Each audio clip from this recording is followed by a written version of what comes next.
T minus 1 minute.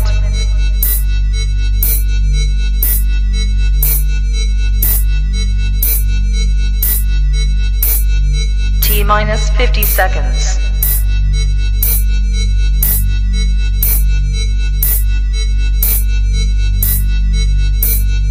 T minus 40 seconds.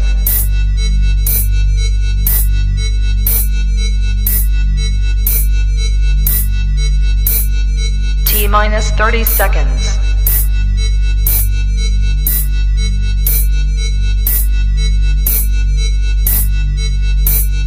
T minus 20 seconds.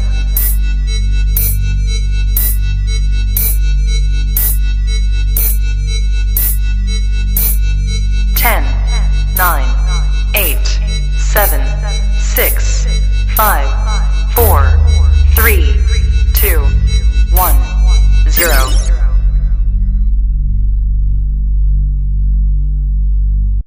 T minus 1 minute. Yo, welcome to the Blue Lounge. Welcome to the channel. Lads, let me know from the get-go, can you hear me all right? Because last time I streamed, I was like talking to myself for like 2 minutes before the audio kicked in. So if you guys can hear me, let me know in the chat. Big up to everyone. Welcome all to the stream. We're starting the stream with 41 of you in the house already. Thank you all for tuning in. We have got a very interesting evening, lads. Very interesting evening. Literally within the last half an hour, we have had some major breaking news in regards to Chelsea Football Club. And we're expecting to get some more coming in over the next couple of hours. We are going to be live for the next 2 hours, potentially more, depending on what happens. Smash that like button. Share the stream in your social media links. Subscribe to the channel if you're new. I very, very much appreciate it. We're not going to waste any time. Let me say hello to my panelists. Big up, guys. How you guys doing? Good, man. Really good. Decent, man. Nice one. Yeah, I see some of you posted videos and then you had to retract quite quickly. News was coming out so quickly today. It was crazy. It was crazy. We've had some breaking news in regards to the whole striker situation. Early on today, there was links between Chelsea and Sporting for Konrad Harder. That didn't go through. RB Leipzig, in my opinion, kind of did us a favor by signing him. We have an update on both Mark Gui and Nicholas Jackson that literally broke in the last 30 minutes that I'm going to start with. I had a whole list of news that I wanted to share with you, but it's become redundant.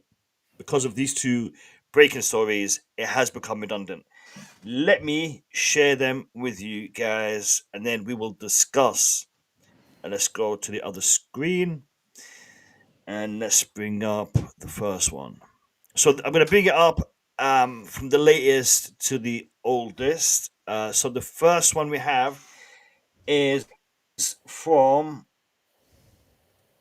Matt Law, courtesy of PYS. And I was actually quite surprised at this one, considering what we found out just half an hour before this one.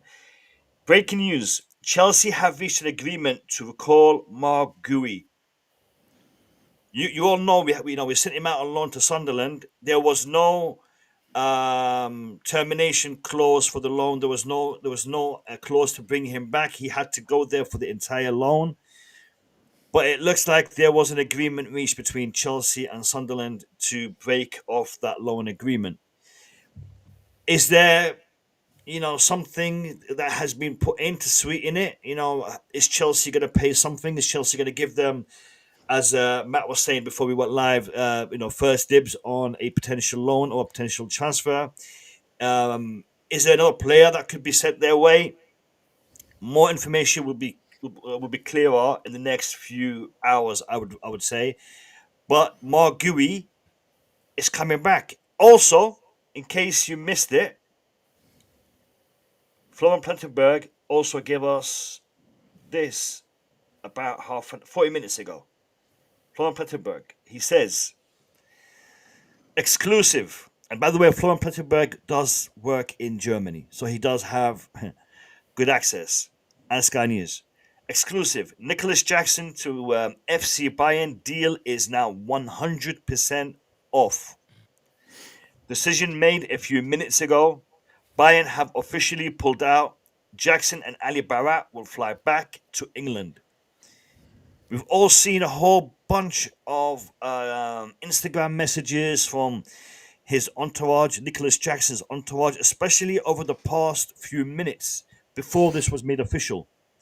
We saw, Instagram pictures of, the Bayern Munich badge and the Bayern Munich stadium and all that kind of good stuff. But it looks like all the pushing that Nicholas Jackson's entourage had made didn't have any impact. Like we said yesterday on the stream, the marathon of a stream that we had last night, this is in Chelsea's hands. He is still a Chelsea player. The contract, the loan wasn't signed. From what I understand, even the medical wasn't completed. Therefore, we had all the power, and we have decided to recall Nicholas Jackson. If he can't get a plane, he can get on a train. He's coming back to London. Marguerite also looks like he's coming back. Again, in regards to Marguerite, it's only been reported by Matt Law, and in regards to Nicholas Jackson, only reported by Florian Huttenberg. So, make of that what you want. Make of that what you want. Harder. It was harder to sign than we thought. He's gone to RB Leipzig. Now, also in regards to the Fermin Lopez situation, Fermin Lopez, apparently more information will be coming out after the game. Barcelona are playing today, and from I think Kai checked, there's like half an hour left to that game. Might be a little bit less now. But after that game concludes, we are expecting to get a formal position in regards to the whole Fermin Lopez thing. So that may also be breaking while we are live on stream tonight. This is deadline day, people. This is deadline day because the transfer window closes at 7 p.m. UK time tomorrow. So we are in deadline day. We are 5 hours, 3 hours into deadline day if we're looking at the 24-hour clock type of scenario. All right, so let me just say hello to everyone in the chat before I hand over to my esteemed colleagues, esteemed world champions. Daniel Knight, big up to you. Welcome. I know you were on Worldwide Chelsea stream earlier. Big up to you. Thank you for jumping on. Edith, big up to you. Musa, welcome. Snacks, I've seen you before in the chat, Snacks. I think this is it for us. This window. What do you guys think? No, I think there is one more. I think there is one more. It might not even be Fermin Lopez, Snacks. It might not even be Fermin Lopez. Metal Face, up to Chelsea. Big up to you, Metal Face. Welcome. Superstar, big up to you. Big up to all of you. Please smash that like button early doors. Yesterday, we fell short. Yeah, today I want to smash it. All right, I'm going to put the question here.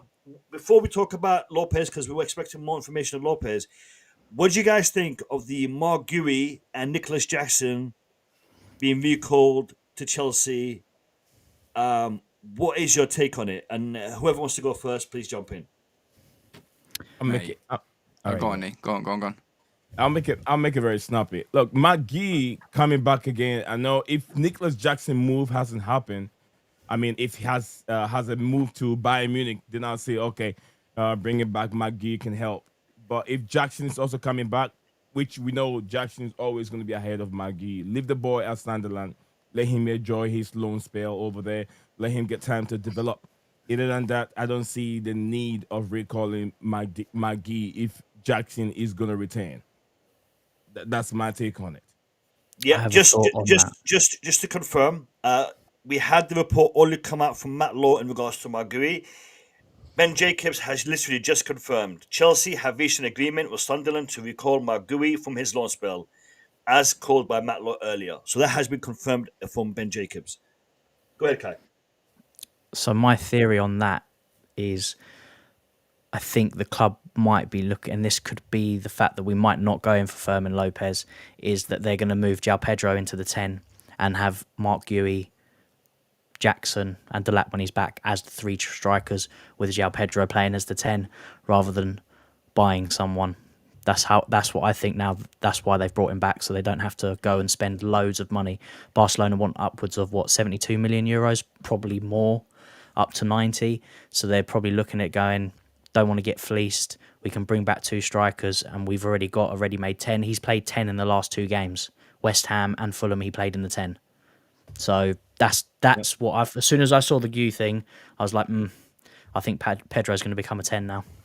I think there might be. I think that's definitely a possibility, but I don't think it definitely says we won't do the Lopez thing. I think it is just in case we don't get him, because Mark Gu could get the odd minute here and there, be on the bench for 6 months, and then get loaned out in January or whatever. No, not even 6 months. Do you know what I mean? Like 4 months or whatever. So I think the Mark Gu thing is a precautionary thing.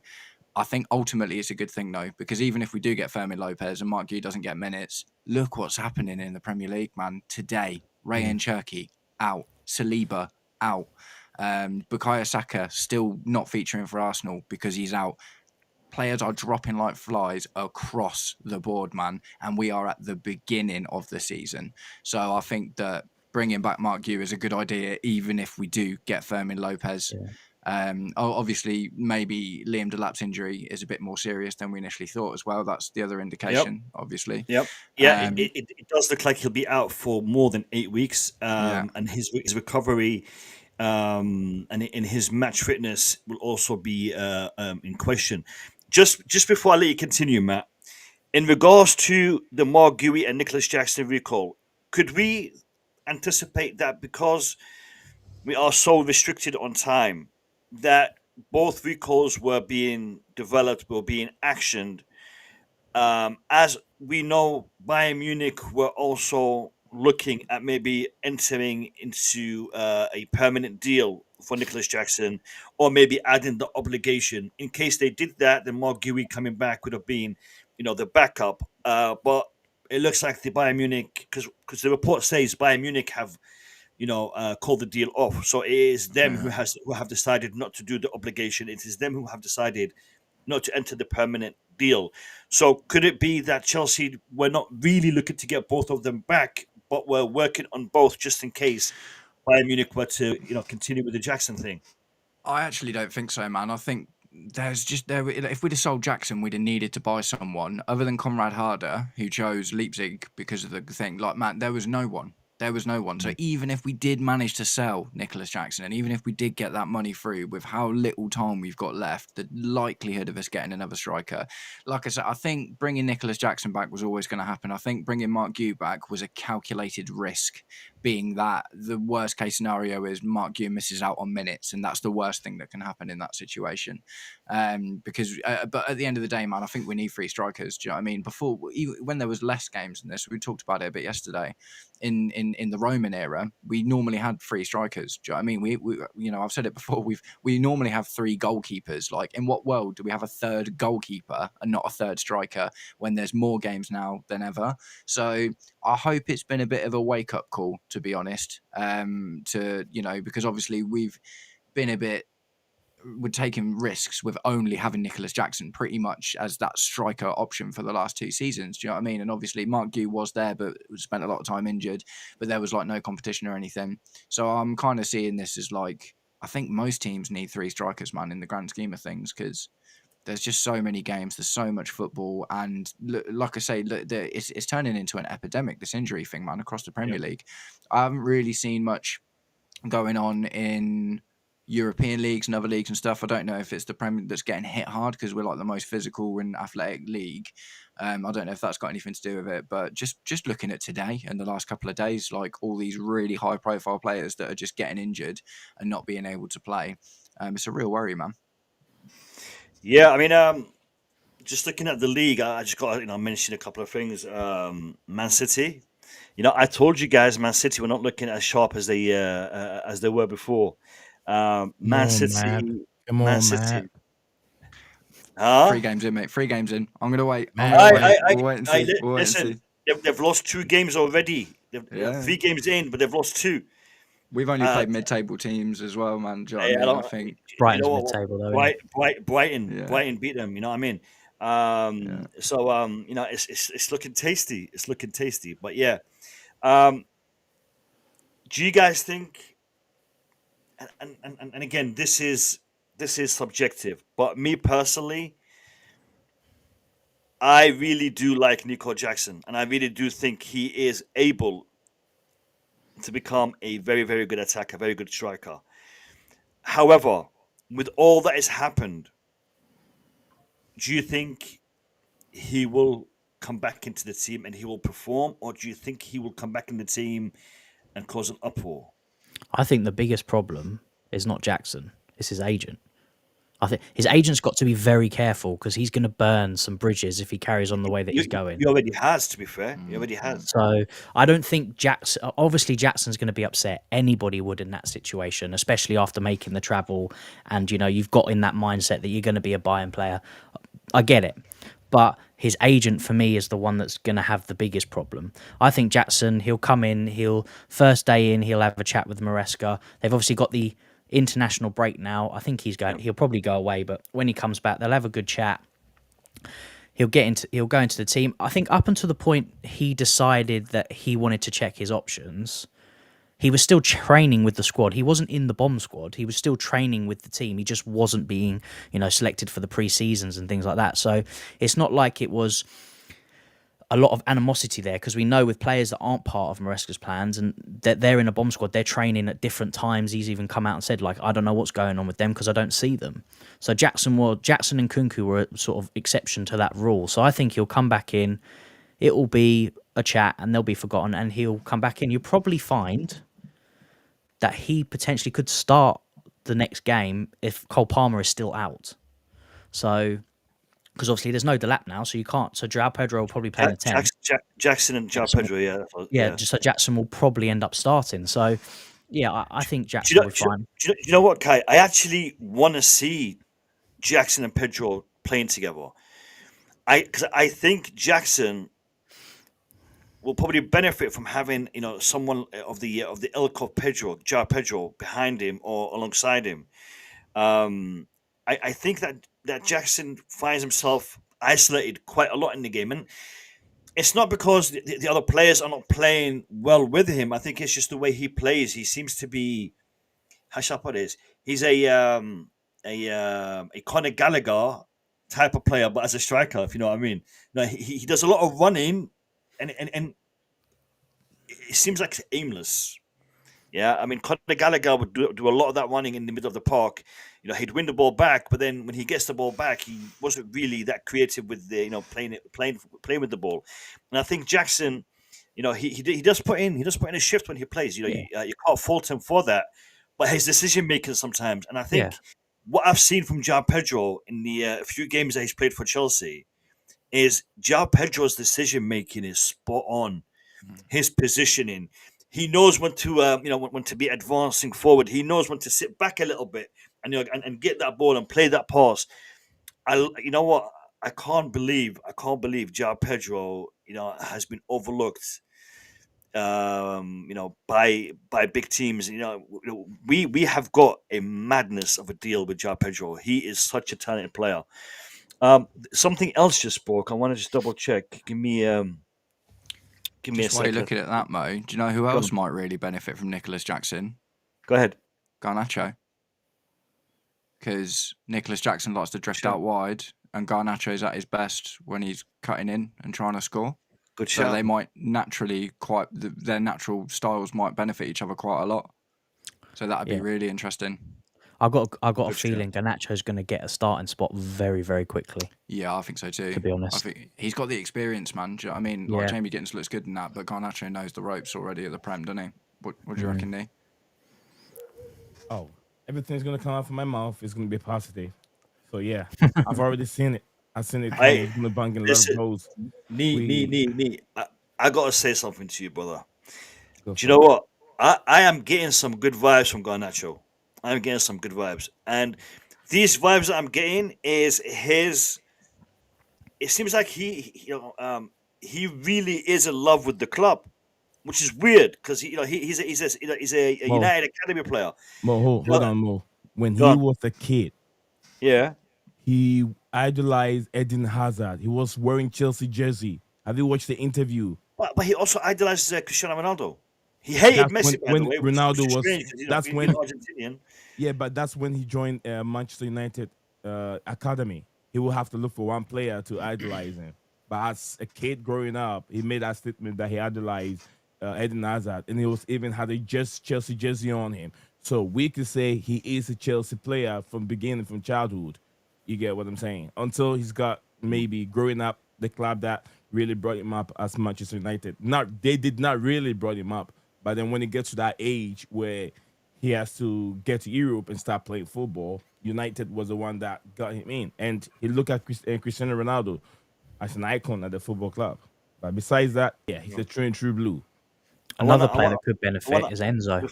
Before we go to Kai, I just want to shout out Luke Cascade. I've been calling you Cassidy the whole time. Matt just told me you're mispronouncing that name. So Cascade, big up to you. Luke, big up to you. Courtney, big up to you, my brother. Welcome. Everyone in the chat, big up to you all. Great to see you all here. Rohan, Snacks. Am I missing anyone? Real gentle.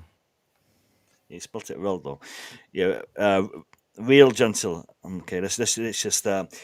Yeah, no. Do you know what that player who I can't pronounce is not going to be involved as much as we think. I don't. I hope. It's not going to happen. Lads, please smash that like button. All right. This stream is not doing that badly, but I would love you to smash the like button and get us close to 100 likes as soon as possible. That's the target for every stream. The quicker we hit the 100 likes, the less I'm going to be asking you to hit the likes. So get them likes up. Subscribe to the channel if you're new. Share the stream on your social media. We are going to be up here for a couple of hours looking at all the latest developments and bringing it to you live on air. 34 likes at the moment. We got work to do, lads. We got work to do. Sorry, Kai. Carry on, brother. Carry on. I know, it's just I think another player will be Enzo because they're countrymen, aren't they? So they know how each other play. It will help him settle into the team quicker as well. So there's definitely lots of positives around Garnacho, and just that left wing just doesn't look like a definite player out on that left yet. Obviously, Pedro Neto's been out there at the moment, but he is predominantly meant to be on the right wing. I think, and I mentioned this, I think, in a few streams ago, I don't want to see Esteval starting every single game, not as an 18-year-old. He's not going to be able to do it, not because he doesn't have the quality. He's got the quality. We know that. It's for his development. You can't put the pressure on it, and you can't have a young kid playing so many games because he'll end up burning out too early. So you can see that when they took him off, couldn't you? Yeah, like 70 minutes he looked dead. He was really just starting to look like he was like literally just coming into it, and then all of a sudden started tailing off. So yeah, you're 100% right, man. I think you'll probably see more of like a Pedro Neto on the right hand side, with switching with Esteval, like rotate with Esteval, with Garnacho probably taking that starting left spot at the moment and rotating with Gittins. That's what I see is probably going to happen a few games after the international break, to be fair. Okay. I agree with him. Do we know who Senegal is playing in the international break? I can find out. Yeah, find out, please. I want to know who they're playing, where they're playing. Is it going to be, Is it AFCON this year, by the way? Yes. That's probably another reason we brought Mark Yu back as well. Yeah. Then. And I think it's December time. AFCON. Yeah. Good shout, Matt. 100%. Good shout. Lads, do this. Yeah. These boys here have been putting a shift in for you lot. Yeah. They have been putting a shift. Worldwide Chelsea, Blue Clouds Media, Stanford Sync, Behind the Dugouts. Make sure you are subscribed to their channels. Make sure you are showing love to their channels. They are posting content daily. Make sure you're supporting them. Worldwide Chelsea will be on the panel shortly. He's currently live, so big up to him. And once he's done, he'll be jumping on here. So he's doing overtime for you lot. He's doing his content left, right, and center. They got Sudan and Congo. Sudan and Congo. Okay. Interesting. Have they released the squads? Can you check if they released the squads? Because they normally release the squads just beforehand. I want to see if Jackson is actually in the squad. He should be, but But then why would he be coming back to London? Wouldn't he just go that's straight on international duty? that's what I'm thinking. So if that is the case, then officially he's still a Chelsea player. He's on international duty. When he comes back, he would have had some time to come down. He'd have had a couple of international games under his belt. He'll come in. Maresca will be like, "Listen, mate, it is what it is. We've got a job to do. Let's just crack on, professionals and whatnot, and let's just do it." Think we will loan Gui elsewhere if Jackson actually stays? No, Luke. No. Because we would not have recalled him. Because recalling him we've had to do something for Sunderland because there was nothing in that contract to say that we can do it. So it was it was like by mutual consent. So maybe don't be surprised that another player might be loaned out to Sunderland in the next couple of hours. To make up for us taking Gui back, or there might be some sort of a penalty, or sweetening the deal. We'll give you X, Y, and Z incentive to do it. But yeah, they would not have recalled him back unless there was a proper need for it. And Matt is is spot on in regards to the AFCON happening in December. We hope Delap will be back, by then. But would he be, fully fit? Would we be able to risk him all the time? Playing him all the time. So we do need to have the option, 100%. Spot on, Matt. That I did not think about that one. Fawzad Ali, welcome. Fawzad is watching the Barca. Okay, Fawzad, has Fermin Lopez actually come on? Because I know he was on the bench earlier. Yeah, has he he's come on. on? He's on? Yeah. All right. Please don't get injured. Barca almost lost like 2 games. Sorry, Neil, what was that? Yeah, Barca not really playing well. They almost conceded 2 goals in the past 15 minutes now. Still 1-1 anyway. 5 minutes to go. No, like 30 seconds to go, man. Well, it looks a bit. Yeah, they're 90 plus 5 now. Oh. 95 minute, Carney, you missed it. We did that bit already, man. You might have to go back and watch it. But yeah, Brighton, man. I think it was Younes who said Chelsea's feeder club is beating Man City. All right, we're Brighton's feeder club, aren't we? Well, let's just leave that aside for now because it's semantics, man. It's semantics. I'm a little bit disappointed about that loan deal. To be fair, I know there's reasoning behind it and whatnot. All right, so we have got an update. It's a small one, but I'll share it. Let me stick it on the screen. Hold on. So if we go to here. Fabrizio Mono via PYS. After Liam Delap's injury, Chelsea recalled Gui with a decision to follow soon on the Nicholas Jackson case. I'm a little bit confused. We already know what the Nicholas Jackson case is. He's coming back. Fabrizio Romano is just trying to confuse everyone in it. He's trying to control but Fabrizio, this is literally the first time we've heard Fabrizio Romano talk about it. Because Florian Plettenberg mentioned it. Did David Ornstein not say something about it as well? No, David Ornstein said nothing. It was Ben Jacobs. Unless the buying deal's off though, isn't it? 100%. Unless we've recalled Gu and someone's approached us for Jackson. Oh, well, like Villa or Newcastle. I like that. I like that a lot. And maybe that's why we've called back Gu because we've got someone interested in buying Jackson. Yeah, I just think we need the 3 strikers, man. To be honest, I love the idea of. Listen, Kai is spot on here. Because they said we don't want to add an obligation. We can't afford to buy him, so the deal is off. Now Chelsea thinking about the whole situation. Unhappy Bunny coming back to the team. Get Margui. We've still got a bit of time. We are able to, there is interest. Was it Amarim? He was his manager before. No, not Amarim. What's his name? Amarim? Who? Who managed it before? Who managed it before? Unai Emery. Unai Unai Emery. Emery. Emery. Aston Villa, correct? Yeah, Villa. Yeah. Yeah. So Villa, I think they can pay the price that we actually offered Bayern Munich, because we said to them you can have him for 55 million. Do you remember that? This was posted, I think, late last night or early this morning. Now, I think there's a fab update on Jackson from him directly. what? I just saw something, so it was like let's a have a minute look. ago. Let's have a look. Unless I'm getting late notifications, but it said something about them being informed by Bayern to come back. Yeah, they've been informed by Bayern Munich that to return to London. That was Florian Plettenberg. That was about an hour ago. No, Oh, this really? one has been reported by PYS 53 seconds ago. Bayern have informed.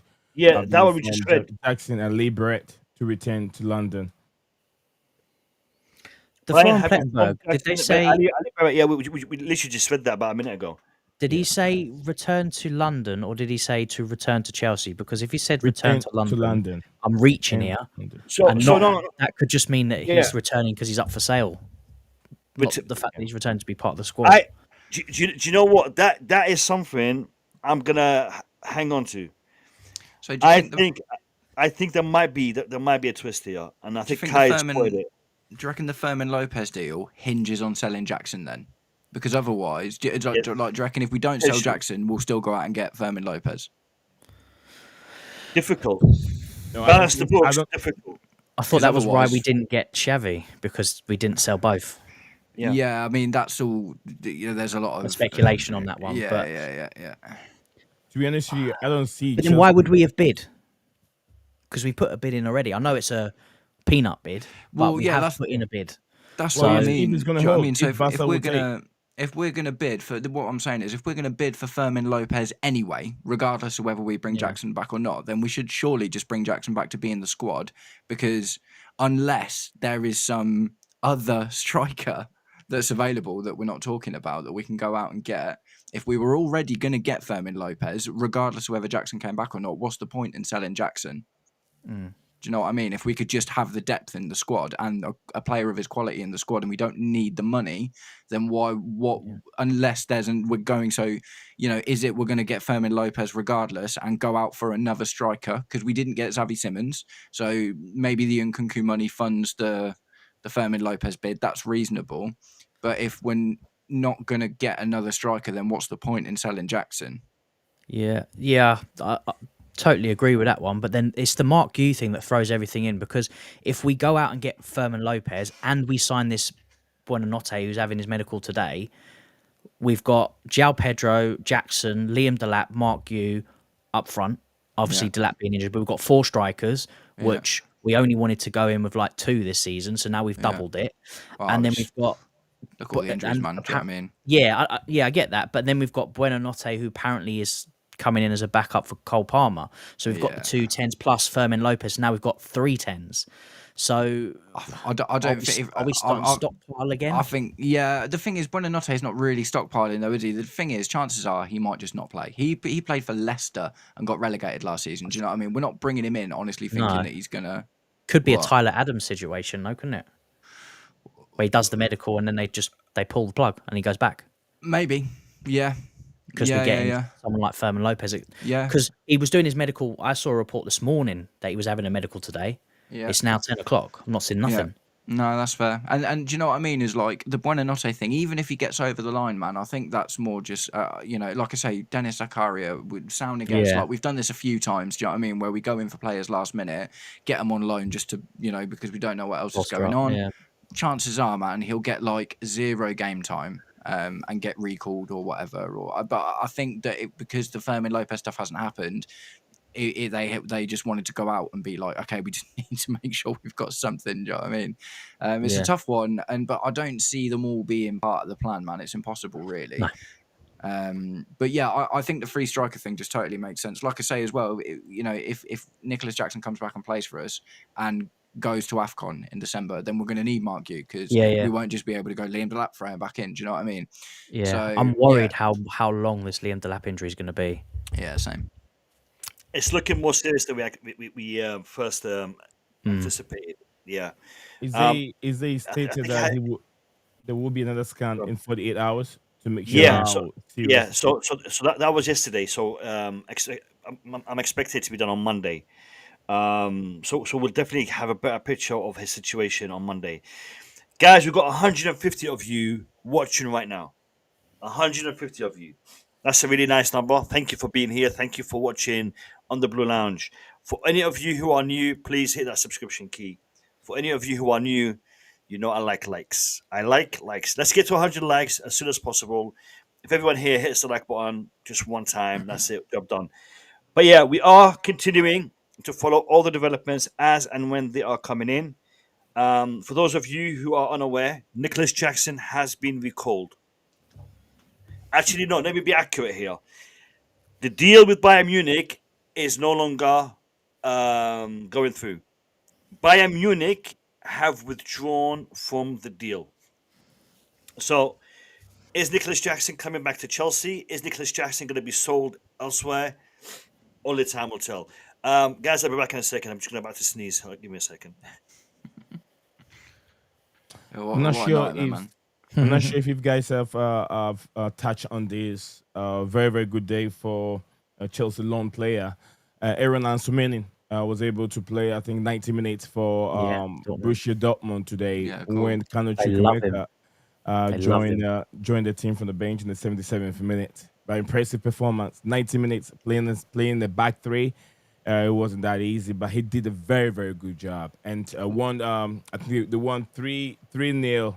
Yeah, 3-0.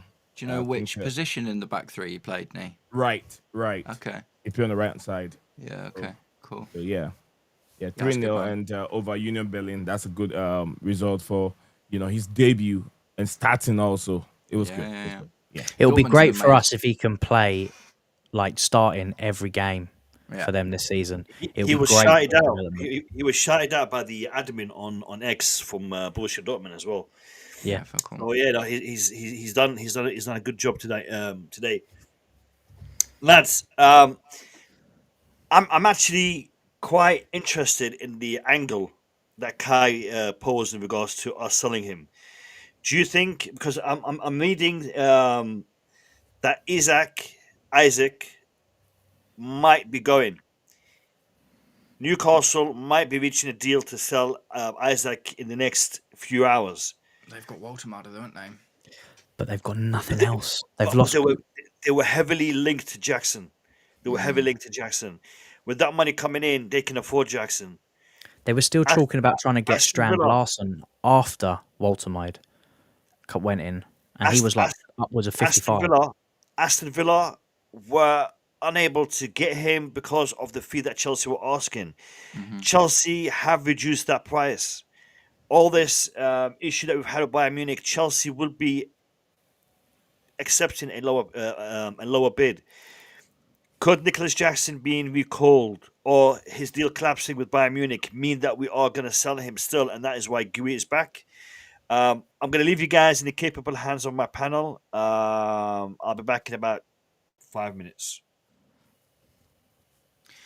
I don't know, man. It's all just so messy now, and it's literally like, for how do we start off this window as world champions and the team looks set, and we're here on the day before transfer deadline day talking about the absolute tumultuous, chaotic mess that is our squad at the moment. It's crazy, man. Absolutely crazy. I mean, do you think there's any chance of the Morgan Rogers? Like, who would you rather have out of Morgan Rogers and Fermin Lopez? Probably Rodgers, to be fair. Again, Premier League proven, and can play in multiple positions. He's another versatile player. I don't think he gets in on the wings in Chelsea. Just looking No, at his but it's stats just and stuff, again but injury-wise. If we end up losing all our wingers, God forbid that we do, Yeah, don't want yeah, that to happen. He's an option that can play. Yeah. I don't see Aston Villa as an option. The only thing I would see is Newcastle if they do sell Isak. Visser had his statement, didn't he? He basically did another Isak having a go at Brentford for not letting Oh, him go. really? So they still could be in for him. But again, they're going to want big money for him. So if Chelsea are now looking to offload Jackson because he's too unhappy and he doesn't want to play, they will accept a lower fee just to get him out the door, which could free up funds to get another player. I don't know. But Yeah. I'd gonna like to be- keep Jackson. I would prefer Yes, to keep him, to be fair. I think that's the best idea, man. Like I say, if we're going to go in and do the Fermin Lopez bid, regardless of whether we sell Jackson, you just keep Jackson, didn't you? Because he's 23 goals in the Premier League over the last 2 seasons. That's not bad for a backup, which is what he's going to turn into, isn't it? Yeah. And like I say, man, I've always said this, like Jackson with competition, with real competition, and better. Because you would argue at the moment fairly that João Pedro is better than Jackson now, wouldn't you? Based on the last 2 years we've seen of Jackson and the first 8 weeks we've seen of João Pedro, you'd kind of already argue that he looks like a better fit. So that might be exactly what Jackson needs, man. Do you know what I mean? And you never know. This could be the absolute making of him. It could be an absolute making of him. I don't buy into this thing where he's, a lot of people are talking about like, oh yeah, but he comes back and he's unhappy. It's like, mate, he's getting paid millions of pounds. He's on a contract until 2033. He didn't sign that deal and think, oh, I can get away with murder if I want. Do you know what I mean? It's like, mate, you're a professional. I don't care if you're not happy, man. You got to make yourself happy. And at the end of the day, if you're playing badly because you're not happy, that's going to affect you more than it's going to affect us because we've got other options. So I don't buy the whole Jackson being unhappy being a problem, to be honest, because it's like you're a professional footballer, man. You get paid very, very well to come in and play football. Maybe the conditions aren't perfect for you, but if you can overcome them, then you'll be better than you would have been otherwise. What about you, Nee? Yeah, Nicholas Jackson, I think I've said it many times, I never want him to leave. He is a good player. When you talk about, team building and team player, he is a team player. But I think that the pressure got into him way too much, where he was trying to get goals as a striker, as a leading striker. And the more he put that pressure on himself, the more it becomes worse. So it becomes more difficult for him to get goals. And besides that, I always said, take the goals away from Jackson. Jackson does a marvelous job. Counter-attacking, when you have to turn things around, 10 things around, position and all that. He's good on the ball. He does very good thing. I don't know if Enzo Maresca is going to also try him in the middle and see how it works. He was going to try him on the left-hand side, create more competition. I think that Nicholas Jackson will be better whichever way you put him. Left, right, he'll be good. He'll do a good job for you. But finishing, I think he only gets striker, man. I think we've seen that already. We've got even more options on the wings now than we did before either. I think if we were going to experiment with Jackson on the wing, we'd have done it already. I think he only comes in to play striker and probably nothing else. We got an update. Let me just jump in here. So Ben Jacobs just tweeted. Let me switch screens. Sorry, lads, I had the one screen up. Bayern sources confirm they have called off Nicholas Jackson loan move. Bayern Munich have called off Nicholas Jackson loan move. As per Plattenberg called, Jackson will now fly to Senegal on international duty, as we predicted. Now, this tells me that Mark Gui being recalled was the plan A, and this was the plan B, because Chelsea was still hoping that Bayern Munich would continue with the transfer deal, either as an obligation or as a permanent buy. So Mark Gui being recalled was done in case this scenario didn't happen.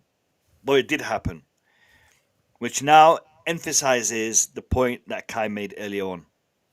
I also don't think he's now going to be sold because he wouldn't be flying off international duty. No. He would be waiting. He would be coming back to London to wait.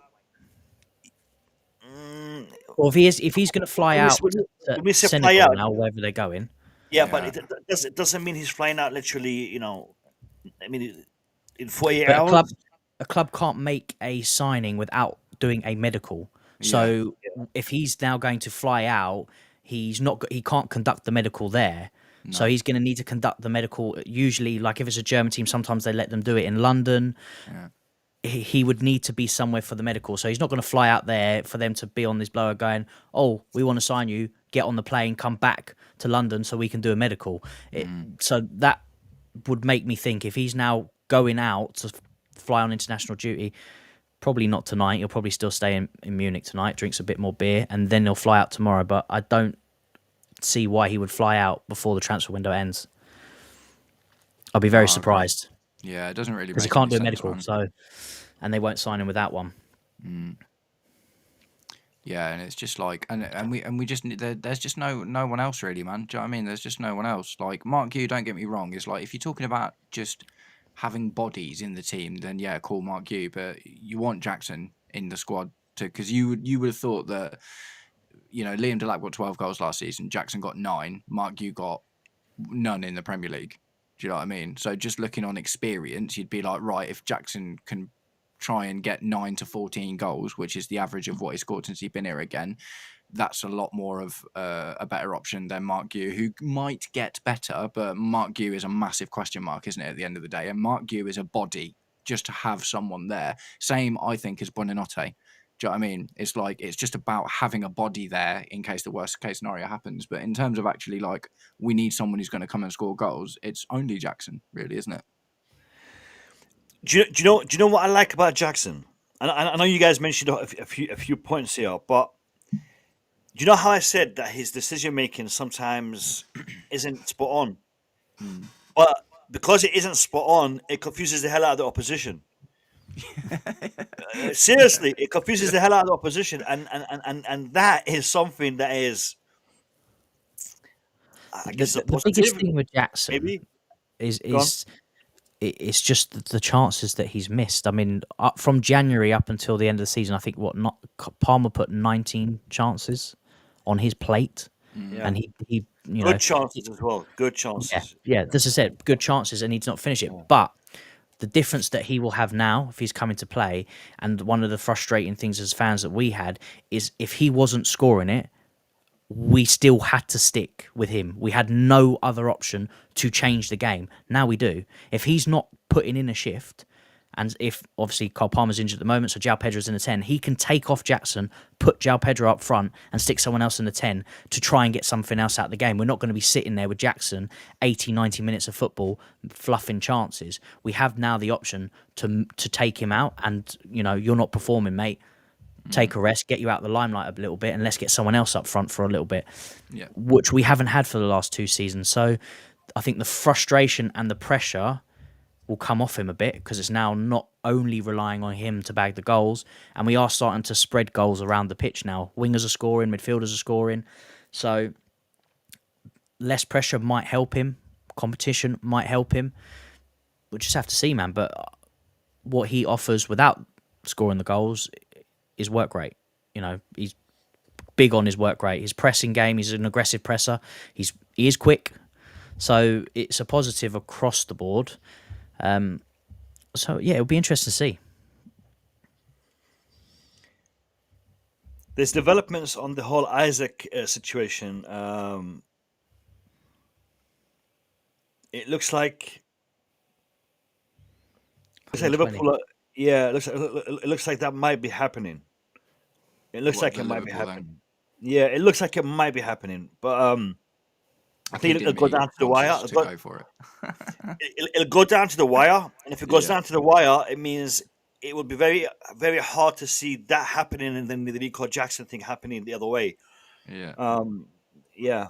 I mean, the thing is this: I'm guessing if him going on international duty, fair enough. No one's going to dispute that, but he will not be able to go until the window shuts. And I think he will still be around in Munich until tomorrow late afternoon. In case they do need to do a medical for a potential transfer, it can be done in Munich, not an issue. It doesn't have to be done, in London or well, it depends, doesn't it, on because they have to trust whoever's facilities it is, and it's like sometimes you see. Since Blue Sky have taken over, occasionally they send some of our players to America and stuff, didn't they? But they're all a bit picky about who they let do the medicals, I think. Yeah, they can send some of their own people because Saudi did it for Tony, didn't they? They sent people to London to do his medical. So there is ways around it. I don't know. It just doesn't. It seems too late, to be Yeah, it honest. just seems better to keep him, man. Do you know what I mean? And also, it's just another thing that we don't need. Do you know what I mean? If we're going to go in and get Fermin Lopez, then wicked. But if we sell Jackson, then that puts us under an enormous amount of pressure to replace him. Because looking at the injury situation, man, it's like, do you know what I mean? If João Pedro gets injured, then Mark Gui becomes our number one striker for every game. Do you know what I mean? Or we go back to putting Pedro Neto up front. I think we can't ignore all of these injuries that are happening, man. It's every match day. Every match day at the moment, someone's from a high quality player is going down, and it's just a really worrying moment we're in at the moment. And we've suffered from it before as well. Like we talked about it, didn't we? The last time this happened was the last January, the last day of the transfer window. We didn't get anyone, and then Jackson and Gu got injured at the same time, and we went 3 months without a striker. Do you know what I mean? So it would be awful for something like that to happen again. Matt, right now we're talking in this context that we've got Gui back, so we're kind of comfortable. But I mean, if Jackson isn't sold and Jackson does come back, I'm more comfortable. Yeah. But if Jackson isn't going to be coming back, because potentially we can still sell him in the next hours, as Mono would say. Are you guys comfortable with just having Gui and Nah. João Pedro? The reason why I'm asking this is because right now the whole Kalumwani situation seems to be unraveling between The Juventus and PSG. Juventus and PSG. It looks like Juventus are not able to get this done. They wanted a lot They of want money him. for him, man. They wanted Yeah, yeah. 80 mil earlier in the window. Do you know what I mean? That's why we bailed out of it. If we're able to flog Jackson, would we be going for a striker, or do you think that money would go for a player like Fermin Lopez? Which direction do you think we're going to be going? But The reason why I'm asking this, sorry, Matt. The reason why I'm asking this because I heard David Ornstein speak earlier, and he said Chelsea are looking at striker options. He mentioned Harder, but he also said there's other options that Chelsea are looking at. okay. So, would this be one of them? So as far as the Fermin Lopez thing goes, if we are to believe everything we were told about the Xavi Simons situation, the sale of Nkunku funds the Fermin Lopez sale. So I don't think, just by looking at all of the information that we've had, that we need to sell Jackson to buy Fermin Lopez. I think the Fermin Lopez thing will happen either way, because like I say, if we were willing to spend 50 mil plus on Xavi Simons because we sold Nkunku, and that was in no way tied to the Garnacho deal, like that's all the information that we had, do you know what I mean? Then we're actually in the same position now that we were with Xavi Simons, but just with Fermin Lopez. So this is the thing, if we sell Jackson, we have to go for another striker, I think. Do you know what I mean? Because that's that's the only thing that leaves us like kind of light, isn't it? So we've been bidding for Fermin Lopez already, for instance. Do you know what I mean? We've kind of gone in and with an opening bid, and it was like £34 million, 40 million euros. Barca are like, no, we want 90 million euros, and we're like, we're not going to pay more than 50. So those conversations are already happening, and that was happening before Jackson's loan move got called off, wasn't it? Yep. So we weren't thinking, all right, we're going to sell Jackson to Bayern Munich or whatever, because obviously we were having these conversations before the Liam Delap injury, which has kind of put us into that. So I don't think the Fermin stuff is connected to Jackson.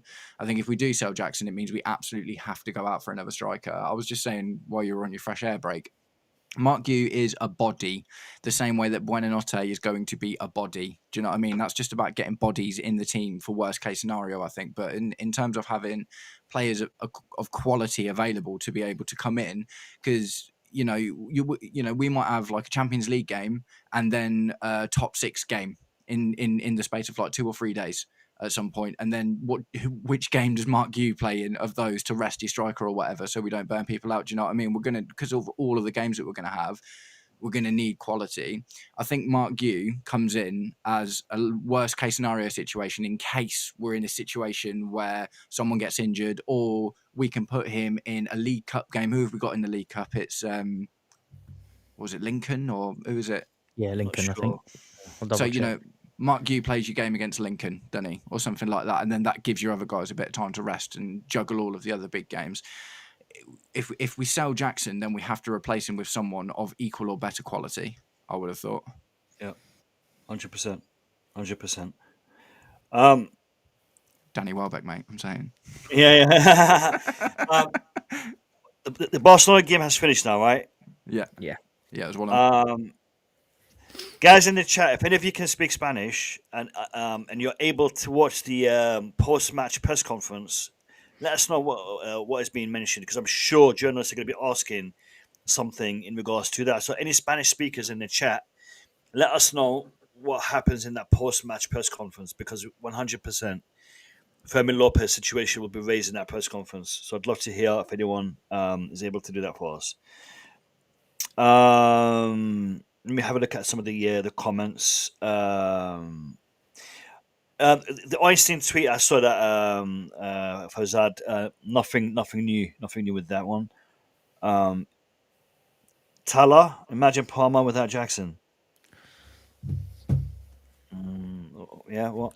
I don't know. All right, so let's have a look and see if there is. Oh, there is another update. Let me have a quick look at it, see if it's Chelsea related. It's Fabrizio.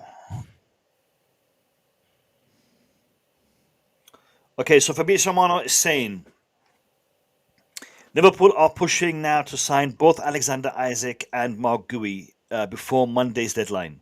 what? Negotiation. Oh, Yeah. Gehi.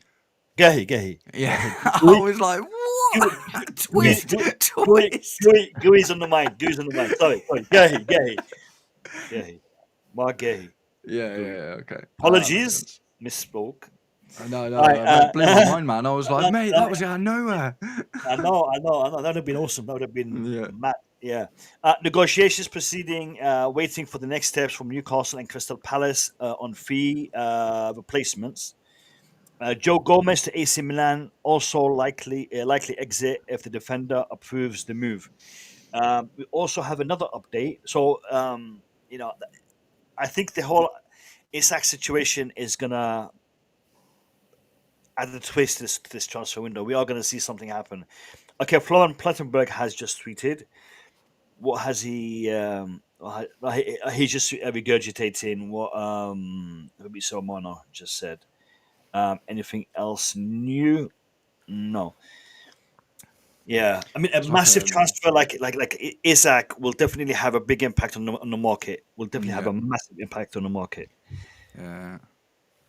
There's a Spanish publication like half an hour ago that said Chelsea is still pushing really hard for Fermin Lopez. Don't know how believable it is, because obviously there's lots of Spanish publications and they do tend to be a bit dramatic sometimes. But apparently we're pushing for it. Do you know what, Matt? From what I've seen from Barcelona, not the journalists, the Spanish journalists seem to be giving it that all the time, but from Barcelona, they have been quite tight-lipped when it comes to their transfers. We know Chelsea are normally quite tight-lipped, especially when it's such a high-profile transfer that means a ton for this window. So don't be surprised if we don't hear nothing and then we hear a big, Fabrizio Romano bomba kind of, and this is the time it's going to happen.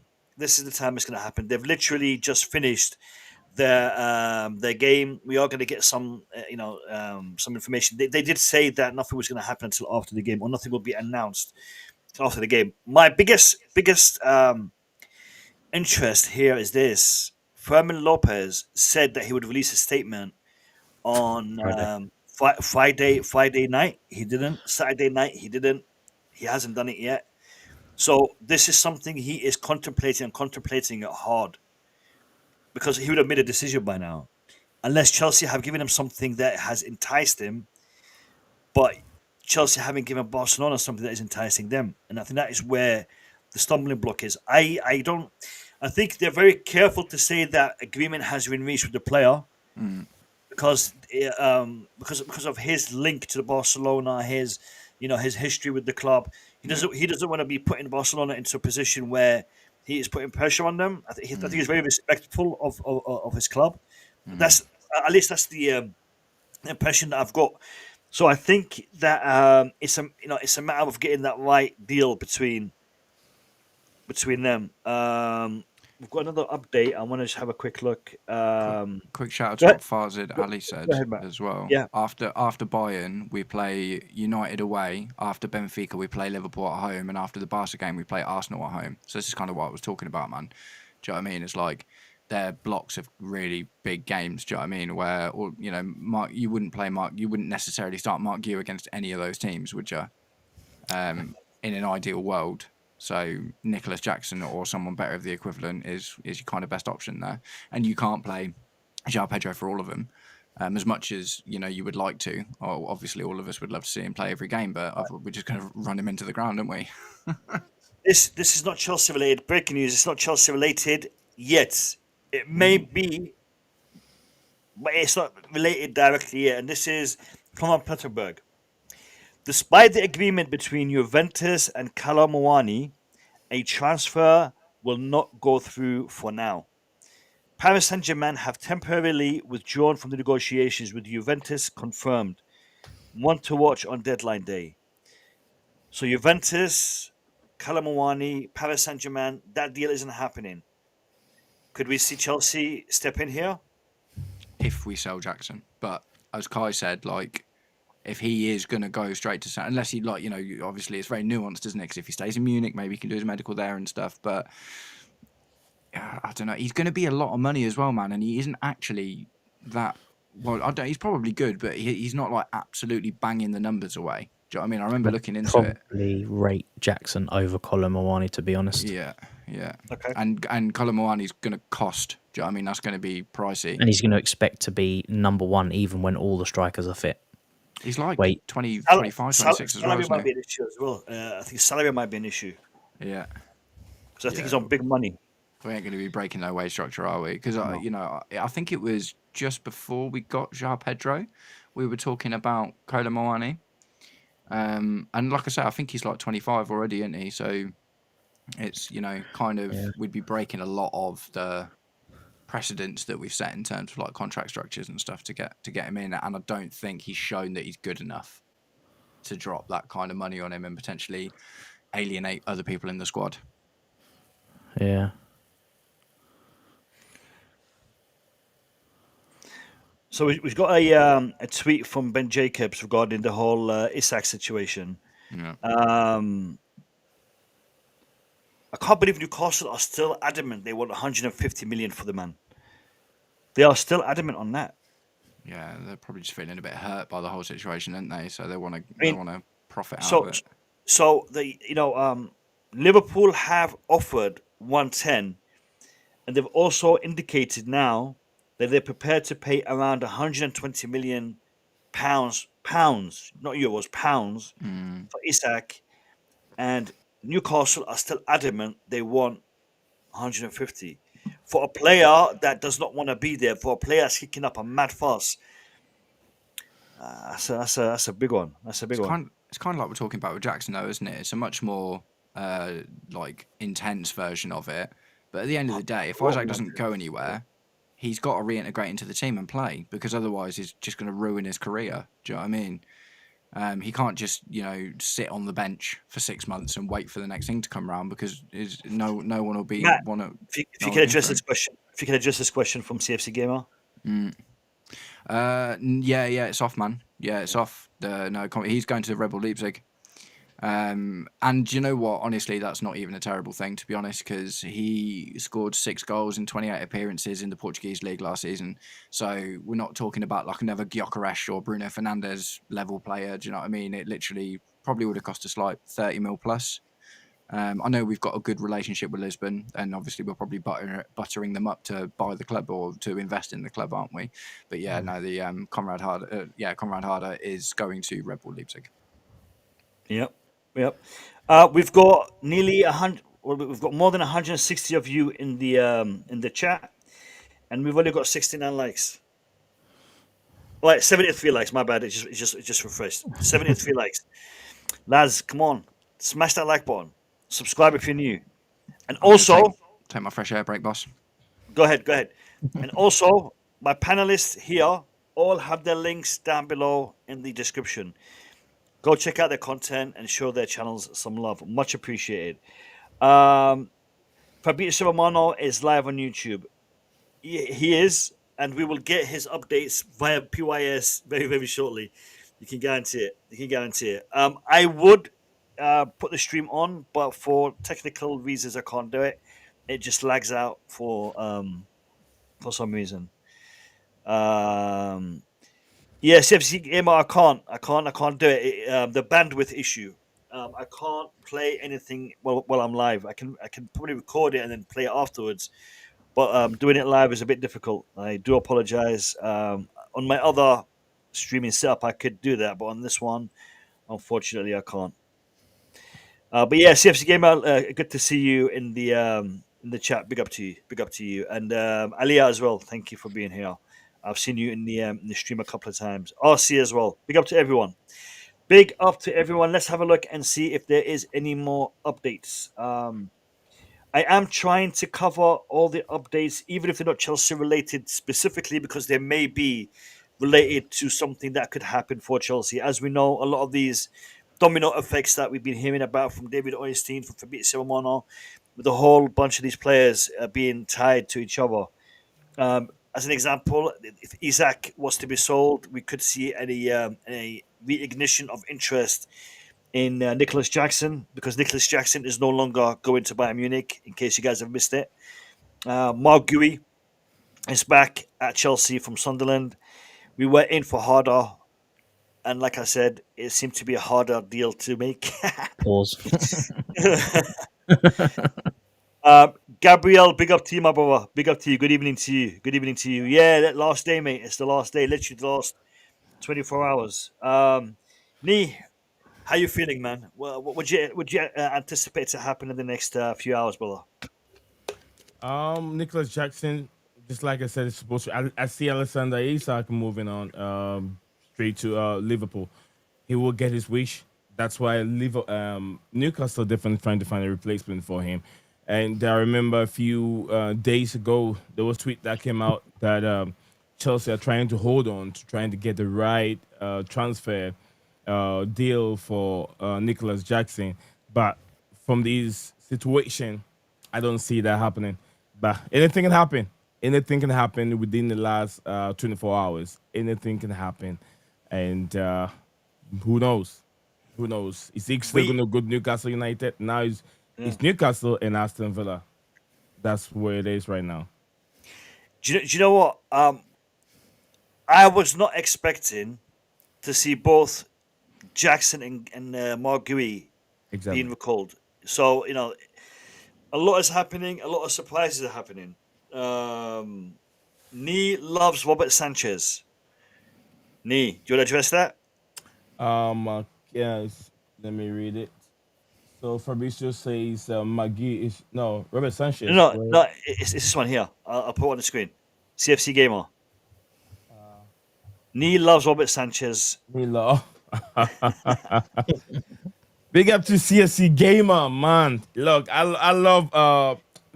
If you study me very well, when everyone is against one person, I will just jump in. That's the kind of person I am. When I see, I've done that in the crowd before. I've done it in the train station before, where they were bullying one little guy. I just jump in.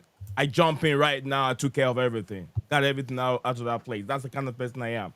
If you're on Alejandro Garnacho and no one is speaking for him, I will be his PRO. I'll jump in and speak for him right now. And I'll make sure I turn everything around. If you jump in on Robert Sanchez, he's not that kind of a goalkeeper, and we've told him to do something he's not used to, and everyone is on him. We've told him to keep a clean sheet and save the ball when it's going in his direction, man. Yeah. That's what he's supposed to do. Yeah, I said he was going to keep a clean sheet just the other day, and he did. People know Robert Sanchez, so many mistakes in him. We've only conceded one goal in the past 3 games, technically speaking. Technically speaking, and he still wouldn't get that that praises. Yeah. Watch and see. Next game they said, "Oh, we're not gonna keep clean sheet." Robert Sanchez, I don't trust him. And I said the same person. He's the one. If he hadn't been Sanchez, we wouldn't have even qualified for top 4. We went to Nottingham Forest. We went to Carabao and did all this. The same goalkeeper kept clean sheet at Forest. Let me welcome my brother from Worldwide Chelsea. No, Sadiq. I was listening to Nee, man. I was listening. No. I started to listen. I started to see veins popping out, and I'm thinking I got to stop this before. No. Sadiq, welcome. How are you, Baba? How you doing? Bro, I've done like so much content today on everything, man. I'm tired. I was watching. I'm tired. I've done all channels. I've done Formula One. I've done Arsenal. I've done podcasts. Yeah, it's been hectic, but good timing. Good timing, as we can see. Clearly. Hey, 100%. Yeah.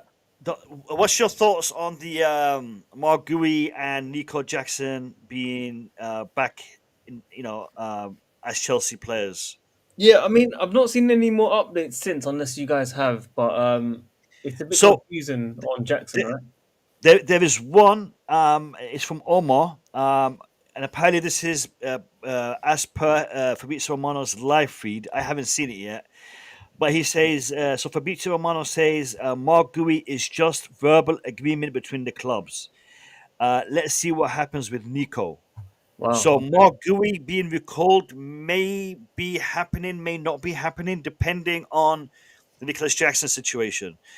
But we know Nicholas Jackson, his deal with Bayern Munich has now collapsed because Bayern Munich have withdrawn from the deal. So Nicholas Jackson is no longer tied to Bayern Munich. So it's a bit of a confusing situation to be in right now because things are not clear, and I guess within the next few hours maybe things will become clearer. Yeah, no, definitely for sure. It's going to be a very, very interesting next 18 hours roughly, or just over 18 Yeah. hours. It's going to be crazy. Yeah. Everyone's going to be covering the news for sure. So yeah, let's see what happens with Jackson. Whether he can put his issues with the club to the side and maybe get a move in January. Maybe, who knows? And I don't know. He's going to the AFCON Nations, right? He must be going. He is. Yeah. It's a weird And one. I don't know. It's a weird one. Apparently, he's on his way to be with the Senegal international team now for the international break. So we're just hoping to see that that him being recalled may have a positive effect on us being able to to sell him maybe to Newcastle, maybe to Aston Villa, because Chelsea have dropped the price a little bit. Yeah. Maybe not Aston Villa can afford him, and it looks like the whole Isaac situation is kicking off right now. Yeah. Chelsea are prepared. Liverpool are prepared to pay around 120 million. Newcastle are sticking to 150. But if Isaac is sold, Nicholas Jackson would become an option for Newcastle, and it is quite intense. Yeah. Yeah, Sadiq, how's it going? What's going on, man? How are you? Yeah, all right, mate, all right. Yeah, I tried to hold you on Instagram, but I think you're inactive. You don't use Instagram that much. Not very much, no. I definitely need to break into it a bit more. I don't even know if I've got notifications on, actually. No, it's good. It's all good. Reach him on TikTok. Reach him on TikTok. Yeah. I didn't even know. Yeah, reach him on TikTok. Lads, all the panelists here are content creators. They're active on YouTube, TikTok, X, Instagram. So make sure you show them some love. Make sure you show them some love. Since Matt is back from his international break, You're gonna go for a cigarette. I might go on my one. Yeah, no, I don't know where it is, but since last night, because last night, for those of you who were in the stream, big up to all of you. We All did 6 hours of it. 6 hours of a stream. So I've literally woken up feeling a little bit, tired and whatnot. So mate. yeah. So I'll leave you guys in the capable hands of my panelists, and I'll be back in about 5 minutes. Take care. Yeah, Sadiq, I don't know if you've already said about this, man, but how was the game from a watcher's perspective? Yeah, man. It was a lot better from 1-0. Yeah. I think the penalty changed the momentum and the atmosphere. A lot more people were buzzing, of course. Everyone stopped getting on Enzo's back during the game, I'd say. Fernandes. The first half was a bit scary. I'm not sure. I don't think it was a foul for the first goal for Fulham. No. I think it was a bit harsh. obviously it's easy for us to say as Chelsea fans, but there'll be choices that go against us throughout the season. I'm sure now, 100%. I mean, it always happens, right? So yeah, it was weird the first half. Fulham looked very organized, like Palace were in the first game as well. We couldn't even string a couple passes. It was weird. I saw Enzo have that tantrum before going off at half time, and then obviously things have changed second half. And luckily we ended quite well. And looking at the fixtures now, I mean the results, sorry, compared to other clubs that have dropped points, 7 out of 9 unbeaten, 1 conceded. It's not bad. I'm not It's a saying good that start, man. we're not playing amazing, but we're still getting the results in, right? So Especially considering like losing Levi Colwill and do you know what I mean now the lap and stuff. So we've definitely going through our own little bits. But yeah, I think most Chelsea fans would be pretty happy with the first 3 results. yeah, I'm quite happy with the fixtures as well with the Champions League. I was worried, the likes of Barca, Bayern come at the same time. I think, yeah, I mean, look, don't get me wrong. There's Arsenal and I think one of the big teams, and then there's United, another big team. I think there's an Arsenal home, and then we have Barca home. I think it was from top of my head. Maybe I'm wrong. Maybe I got the wrong order. End of November, 2 home games in a row. I think that will be huge in our season. I think that will tell us where we are as a team. Yeah. So it'll be very interesting to see what happens in the next 24 hours first, and then we can see how. Apparently, the lapse injury might be longer. There's another scan to be done, so it could be longer than 6 to 8 weeks. In fact, Yeah, so man. maybe that's why they're looking at both players, whether it's Jackson staying as well, Mark Gui coming back. So Where do you fall on I- the Jackson stuff? Do you reckon we'll sell him, or do you think he's going to come back to stay? yeah, I honestly don't know. I mean, the Jackson news broke first from Sky Germany. We were live on my channel, and then we saw Mark Gui's one. So I'm a bit confused with the whole situation. Looks like Fabrizio is still staying one step behind on the Mark Gui one, unless there's updates. He's saying there's a verbal agreement. It's not a here we go or anything. It doesn't look He's like dropped it. Here we go now on it. He's dropped it. Apparently, Oh, has he? I've just seen something on Instagram from him showing it. Here we go. If there's a here we go, then it's here. But prior to that, it was basically he's holding back, so it wasn't fully. Did we get a here we go for recalling a Returned, player yeah. at this point? Like, what's He's that about, scraping man? the barrel for stuff, isn't he, today? Yeah. Mate, ever since that Ornstein dropped that bomb for Fermin Lopez, man, Fabrizio seems to be a bit erratic and all over the Yeah, place, he's doesn't going to he? need a hair transplant at the end of this window. I'll tell you that now. Sorry, Neil, I think I interrupted you earlier, man. What were you going to say? You're right. Nee, I'm sorry, man. I'm sorry. No, you're good. You probably forgot, right, what you were saying, or Yeah. yeah. How long you lot been on for? You lot been on from the start? From 10, yeah. Yeah. I went live at like 9, and then it started popping off towards the end. I was like, we have to stay on it for a quick 5-10 minutes more. But yeah, had to do a few things. Here we are. You guys are very, very on point, man. Always on streams, always talking, always. Yeah, got to give it to you guys, man. Got to give it to you guys. Got to force our way into that algorithm, haven't we, man? Yeah, you have to. You have to. It's like a gym. You have to be consistent. Breaking news! Breaking news! Breaking news! Breaking news! Breaking news! You can use your back. Yeah, He was waiting for something breaking. No. Listen. It's not good. It's not good. Huh? Yeah. Yeah. You guys ready for this? Oh, mate. Go What on. are the sources first, though? What are the sources? PYS. Jackson. Okay, I like that source. Yeah, PYS via Marca. So it's a Spanish outlet. So you know where this is going. You know where this is going. All right. So let me put on the screen. Flick on if Fermin Lopez leaving tomorrow. Let's talk about the team, not about players. The most important thing now is when the market closes, everyone is 100% committed to this club. Everyone is 100% committed to this club. No egos. Egos kill success. Last season we played as a team, and we have to go back like this. I think that is good, actually. That's good news. Yeah, I Is think it? so. Is Yeah, it? yeah, yeah. If it was a definite, he would come out and say, "No, he's with us." Yeah. He's not I going. think he said that the key thing for me in this is the most important thing. Now, when the market closes, everyone is 100% committed to the club. So when the market closes, depending who's gone in and out, do you know what I mean? And the fact that he's kind of refused to say, Man's reaching. Come on, man. No, You're reaching. no, That's I good don't news, think bro. so, It's the man. last. It's the last 24 hours. You've got to reach. I think it's Reach for the deliberately skies. vague. I think it's deliberately vague because he could have just said Fermin's our player and we're not going to talk about him, because that's Yeah. what they normally say, innit? They're like, Fermin Lopez is our player and we're not talking about him.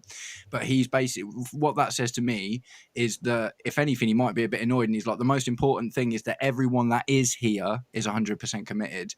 But I see it as slightly differently. Exactly. Why not just shut down the rumours right now? Yeah. Why not just say, no, we've spoken to him, he's staying? Because it shuts down everything.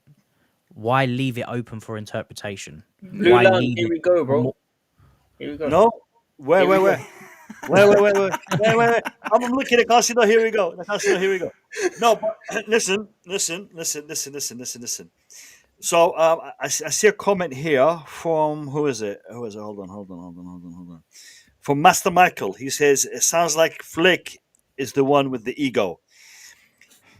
Could him using that word indicate that he has seen an ego from a certain Fermin Lopez behind the scenes? You know, I'm interested. I want to go, but you guys are going to have to, do something, because we said earlier, he doesn't sound like the kind of player who would, make that statement because he has respect for Barcelona and wouldn't want to put any pressure on the club.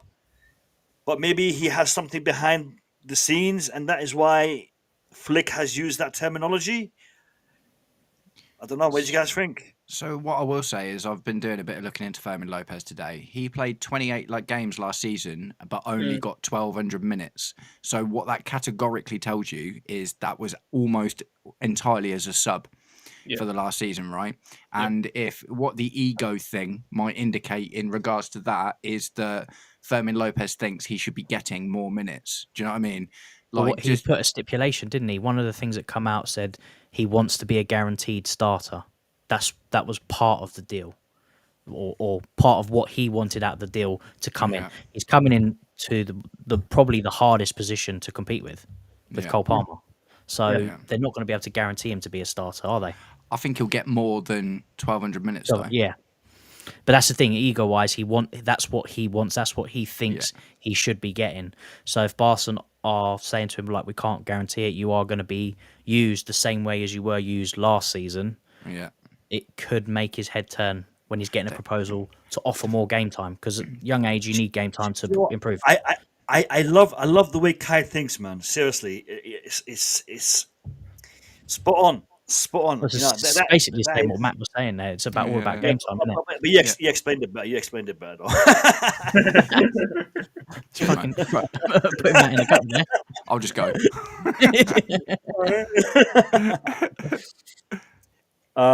Alex Crook. No, this isn't about Chelsea. It's about Wolves. We'll leave that for now. Lee, what do you think, man?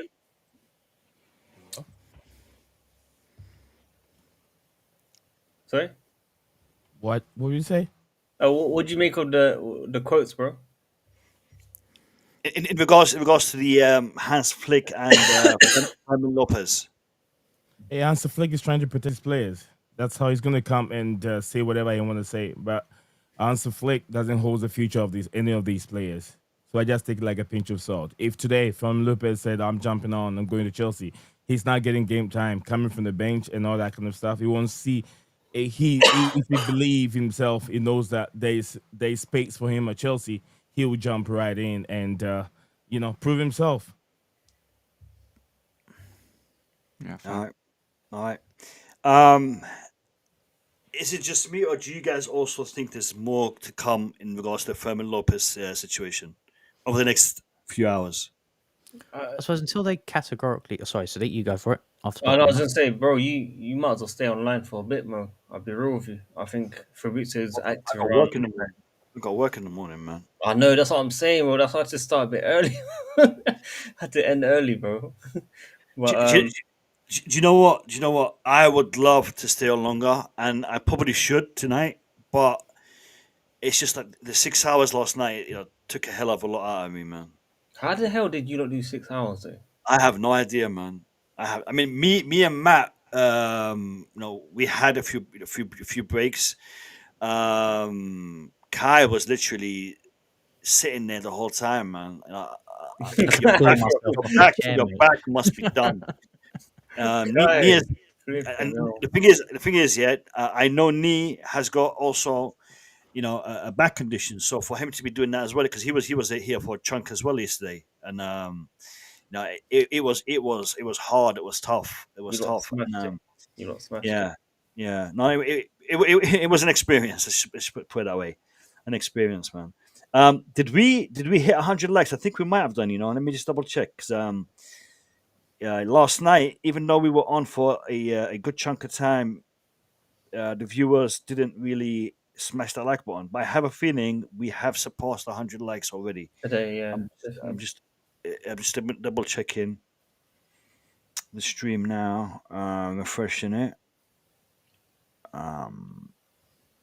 No, we're on 85. So we're not far off. Not far off. We've got 140 of you in the chat. If you haven't hit the like button yet, please do that. Really appreciate it. Question for me. A question for me from Dan. Or is it a question to Kai? At more question to Kai at Blue World. I'm confused here. Oh, you're saying question to us, the panel. Yeah, all of us. It looks like, yeah. Okay, yeah, and any other guys? Me, bro, Nee. What do you think Chelsea will pay? Around 85 million mark. Do you know what 90 million of this? I'm sorry. I had to laugh. I get what you're saying. He's just saying. I understand what you're saying. I understand the question. Yeah. Big up to him. No. By the way, big up to you, Chelsea, Dan. I don't think we will. Where did we get 80, 90 million from? It was 40 million we bid, no? That's Barca not keep saying they want 90 million euros, don't they? That's It crazy. is very, very rare that you ever pay what the club are wanting. There's always a gap. There's always, look at the Garnacho, 50 million, 30 million. We met in the middle. You never ever pay exactly what one club wants. You're always going to meet somewhere in the middle. And there's no way in hell that anybody is going to pay 90 million euros for Fermin Lopez. It's going to be between he's probably going to go for around the same as Xavi Simons. Yeah, between 50, maybe 55 million pounds. So that will be 65 to 70 million euros. That will be the absolute max for Fermin Lopez. Yeah. Good FX rates conversion there, Kai. Well done. Very good. Euro pounds. Absolute guess. It changes every month, bro. The pound's a lot stronger. Good points. Yeah, it'll be similar to Xavi Simons' fee, most likely, for sure. But we'll see what happens. Maybe we're gonna find out the truth. Are Chelsea just in this for face? Are they just trying to show that they're trying to do something, or are they actually serious about this? Maybe the brown envelopes have paid Barca to talk vague tonight and give us talking points. It's hard to say anything after the whole Xavi Simons thing, innit? Yeah, It was just like that. There's so much news and it went on for so long. And when you look at it in retrospect, you could say, maybe the deal died when he went back into the Red Bull Leipzig team. Do you know what I mean? But the news kept on coming out. So the Fermin Lopez news has definitely not been as aggressive as the Xavi Simons stuff was, but there's been other little bits in there, like Enzo has called him and spoke to him in Spanish about coming to the team and this and that and the other. And I don't know, man. It's just, I think we're all just a little bit like we've got transfer fatigue, haven't we? There's been so much to talk about and trying to dissect all of these different stories that are coming in and figure it out, and things just keep changing and stuff. So I just think it's really difficult to tell at this point. I could see either way. Lopez comes in or he doesn't, and we've got the strikers to allow João Pedro to play in the 10 now. Is that Brighton guy in yet? Hold on. Yeah, he's medical today, wasn't it? Medical, yeah. I want to get a different perspective to this. So, do we actually need Fermin Lopez if we have got Nicholas Jackson and Mark Gui back in the squad? No. Nee, what's your take on this? I mean, because we know João Pedro can play in that 10 position as well. What is your stance? Do you think this is needed? Is it something we should be pushing hard for, especially considering the price that is being asked for from Barcelona? What's your take on this? Look, let's be real here. 70 million from Fermin Lopez talent, with the talent this guy can be for us. But I think it's too much. It's too much. I mean, it's the money's not coming from me, so I can say let's go do it. Let's go do it. But looking at what we have now, we have a lot of players that can play in that role. Estavio Williams can do it too. Kai said, we don't want him to be starting almost every game, and I understand that that's really very, very necessary for his development. But we have, you said also, Joao Pedro can play in that role. We've seen what the other Pedro Neto also have jumped in that position, play false like play in that role for a little bit. We have players that can play in that position. To me, calling back McGee, I think if Nicholas Jackson have understood that, okay, the deal for Bayern Munich is not going to happen, so quickly I'm going to return to Chelsea. If they've made that easy, or Chelsea have understood that Nico Jackson's returning, they wouldn't have called McGee. But they did that because of they don't know how Nicholas Jackson was going to take it. But I think that it's not. We don't need McGee right now because of what we have. If Nico is coming, Nico was always ahead of McGee. So is he gonna get mini game time? Is he gonna get a lot of game time right now? I don't see it. So it's What, better. Nico? Not Nico. McGee. McGee. Yeah. I don't think he's still gonna get that many game time compared to what he did last season because of João Pedro. So it's better. I don't know what they're gonna do right now. Just keep him at Sunderland if they can change things right now, or maybe he'll come if they realize that things are getting better by January. January is not far off. They can find another loan spell for him. I think it'll be clearer once a conversation is had with Nico Jackson, Exactly. and I think that should be done some way somehow in the next few hours. Yeah, but Mo, So we know how to proceed. yeah, Go but ahead, Steve. Mo, I think there's gonna be some surprise, man. Like Jackson to Villa, Rodgers to Chelsea or something. Because Villa got slapped today as well, 3-0. Watkins isn't really doing his thing. We know the manager's keen, well, was keen on Jackson, of course, and the money from Rodgers would probably cover Jackson. I mean, it kind of makes sense in that way, you know. I mean, look, I think something weird's gonna happen tomorrow. Yeah. Do you know what? If anything, we've learned from this transfer window is expect the unexpected. Expect the unexpected. Literally, every single day we've had some madness happen, and tomorrow ain't gonna be any different. It ain't gonna. I think tomorrow we're gonna get some huge news. You work from home Potentially today. No. So tomorrow I'm working out in the community. in the site, yeah. Yeah, so I'm working out in the community tomorrow. But then I should be back before 5, so I should be able to go live at 5 o'clock. If I'm able to go live at 5 o'clock, then we'll do 2 hours.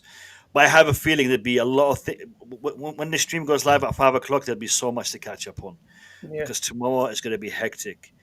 Do you know what? I don't think Fabrizio Romano's sleeping tonight. I don't think he's sleeping tonight. Literally, that espresso machine is going to be working overtime, man. He might need to. Yeah. Like, Fabrizio Romano was tweeting like 3 o'clock in the morning a couple of days ago. So, we can expect a lot to be happening. I mean, because literally tomorrow, if medical needs to be done, because tomorrow is a short day. Because normally deadline day is at 11 p.m.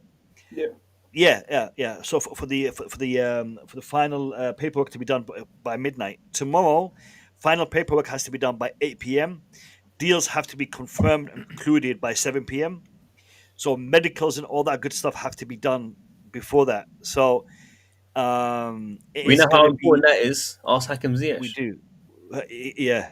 Go on, Nee. Go on, Nee. I got a question for anyone. I'm not so sure how they do this, but would Chelsea pay a little compensation to Sunderland of all Yeah. the hard work done on McGee in terms of media work, Yeah, just to print yeah, out? Sunderland have also probably yeah, paid yeah. a small loan fee. Usually they have some type of loan fee, but generally when they sign the contracts, usually players have a cancellation fee. So if you were to recall the player, you have to pay a fee. Obviously, this one didn't have one, so They didn't have there's one, yeah. definitely going to be some kind of fee in there. It will be small, but it will be something. So I was like, man, they've done a lot of media work and just to print out and graphic works and all that stuff, and at least they have to compensate them for Definitely. the recall. 100%. Yeah, no doubt. The chat is kicking off, man. The chat is kicking off. Yeah, why are they beefing Read it again? all. They're beefing right now. Like, what's going on? Yo, it's Chelsea Dan, man. He's He's going mad. yeah, he's keeping it lively. It's keeping it lively. Let's just put it that way. It's keeping it lively. The Tyreek George angle's an interesting one, just from Omar there. 'Cause Yeah. that's- Yeah, That's because like- what happened with him in Roma? I mean, I've not heard anything for a couple of days now. I think No, it's we broke haven't- out. Nothing said it's on or off, has it? So Yeah. the thing is, we're asking for like 25, 30 mil for him as well, aren't we? So if the Tyreek George thing goes through, that pays for half of Fermin Lopez anyway. Even before we talk about selling Jackson or whatever, we love a bit of book money, don't we? Academy, pure profit book money. So yeah, it'll be interesting to see if Tyreek George ends up winding up in this in any way, or if he just sticks around as like another depth option, which seems crazy if we're going to loan Buonanotte. Then we're literally going to have like The thing with players like as well, Kellyman going out on loan. yeah, sorry about that actually. Guys, we are close to 100 likes. I have a feeling if we get 100 likes on the stream, Fabrizio Mano's going to give us an update. Yeah. He watches the streams. He popped in yesterday. Well, Yeah. he popped in yesterday. Yeah, him, Maresca. Who else do we Yeah. have in there? Yeah, Andre Onana. Andre Onana. Yeah, he's Andre Onana hasn't come in today, man. I hope he's all right. I hope he's doing well. Have you seen Guys, the United Guys, Martinez stuff? five more. Wait, Sorry, Martinez. 3 more likes. Yeah. 3 more likes. We'll hit the 100 milestone. And I kind of feel that we'll get an update when we get 100 likes. So let's get that 100 likes on the board quickly. Sorry, Matt, you were saying. I was just saying, I noticed today there's been a lot of noise about Emi Martinez going to United. Yeah. Who's Villa's other goalkeeper? I don't actually know. I don't know, actually. Maybe they'll get Onana. Have a look today because Emi Martinez was left out, wasn't he? Oh, Yeah, was it was it? left out. That's when the news come out. Yeah, Fab told me that 100 likes is the key to Fermin Lopez. Here we go. Let's do it. We're Marco 99. We're Bizot. 199. Say again? Marco Bizot, 34-year-old goalkeeper. Oh, wow. That's who No played. way. That's played this evening. Oh, wow. Mad, mate. It must have really fallen out of Martinez. All right, we've got 100 likes. I'm just refreshing the Twitter timeline, see if there's anything come through yet. No. I guess they still don't know we've got 100 likes. So once they find out we've got 100 likes, they'll probably tweet something. There's an update from Chelsea Dodgers. Crystal Palace are considering a move for Axel Disasi as they continue to work on potential replacement for McGee. Yeah. We forgot about Wouldn't him. be a Yeah, bad shout for them. we forgot about this, Sassy. It Yeah. was Bournemouth won it before, but yeah, that just Yeah. tailed off, didn't it? Did Ben Chilwell go to Strasbourg, or is that not done yet?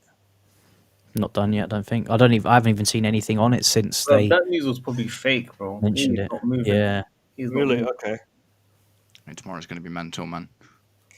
I read somewhere, I can't remember where I read it, about Raheem Sterling. If he doesn't find a club, then his contract might be terminated. What? Really? Wow. Yeah. They'll pay him off, won't they? They'll pay the that's- contract off. I read that somewhere. I can't remember where I read it. It was He's like gonna get earlier this some morning. pay then. I know how that pay works. It's happened to me in the past. Yeah. Not as high as him, but I got paid out good as well in the past, man. Yeah. Those are nice. It's just to close the page on him and just Be done with get him. it done with it. Yeah, done dusted. But looks like something good will happen for Ben Chilwell. Something good hope might so. happen. Yeah, same. Yeah, we love Ben. Yeah, Well, it's lad. one of those. It's one of the players in the bomb squad that I really hope just gets a move and Very professional. has a good end to his career, because it's sad what's happened, but he's just sort of been lost in the times, isn't he? Really. If he has a Football's decent changed. season, he could still be an option for England, man. Do you know what I mean? I thought Crystal Palace would have took him, to be honest. After I know he didn't have long there, It's just but he would have been a good wages, choice though, for innit? them. Maybe Yeah. sort of 200k a week, isn't he? You know what I'll say? If he's playing, if he's getting game time, wherever club he goes, Thomas Tuchel knows him. If work with him, he will give him a shout at the national team. Yeah, as Yeah, long as he he's will. playing. Yeah, he'll be part of the team and then see if he can utilize him. I'd rather see him there than Jordan Henderson. Oh yeah, Yeah, absolutely. All right, where are we with the timeline? Do you know what? Journalists have stopped tweeting. That's down. Calm before That the is- storm. Yeah, that's what I'm feeling. Cal, big up to you. Welcome. I love that picture, man. I love that picture. Is that Hezbollah? That's like a baby. What's it, Marouane Fellaini? No. It's Hezbollah's Yeah, like face Hezbollah, on Kukureya's. Yeah. Kukureya, I reckon. Yeah, it's, That's a Spanish stop, isn't it? That's Kukureya. yeah, That is pretty good, good, that isn't is it? good. Yeah. Oh, we've got. No, I thought it was a thing. It's not. That's not.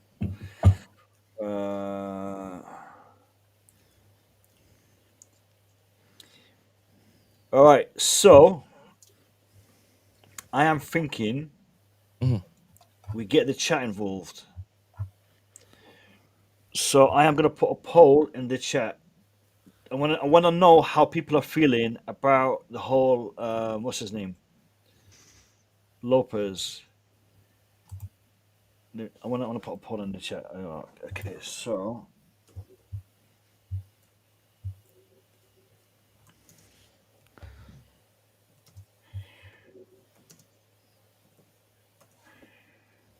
here we go. So this question refers to Chelsea. So the question is, Lopez in or out? Do you guys think Lopez will be coming to Chelsea or not? The poll is going to be up for 5 minutes. Tell me if you're thinking that Lopez will be in Chelsea or out of Chelsea by tomorrow, 7 p.m. All right, let's have a look. We've got votes coming in already. 13 votes so far. It's pretty much 50-50. I'll leave this poll up until 10 to 12. I want to see what you guys are feeling. There's 140 of you in the chat, so let's get as many of you involved in that poll. Oh, did you see what David Raya come out with after the game today?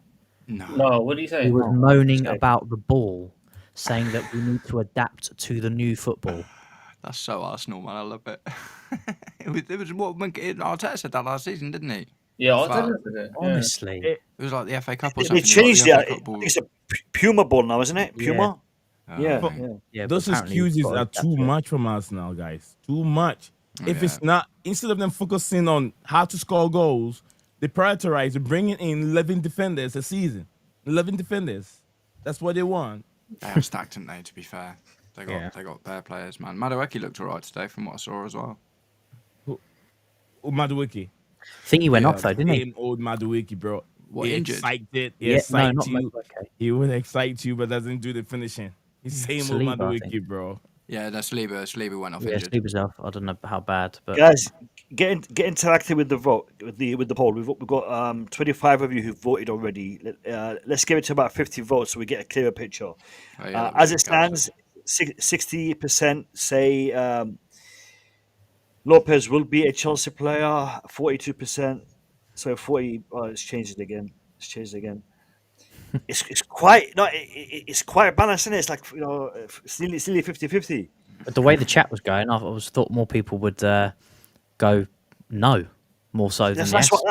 what I was thinking. That's why I put it on there. I wanted to gauge what people are thinking.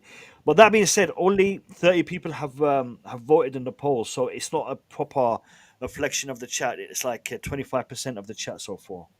They're sleeping. They're listening to us, and if they hear Fabrizio Romano, they wake up like an alarm, bro. It's Monday, fam. I was going to prank everyone, say we got here we go, but nah. Do you know what I'm going to do? I'm going to wake him up. Let me see what sounds I've got. I've got some sounds here. Let's do this one. It's not playing. Some more news on Isak. On Isak, hold on. I've got something for that Yeah. one. Hold on.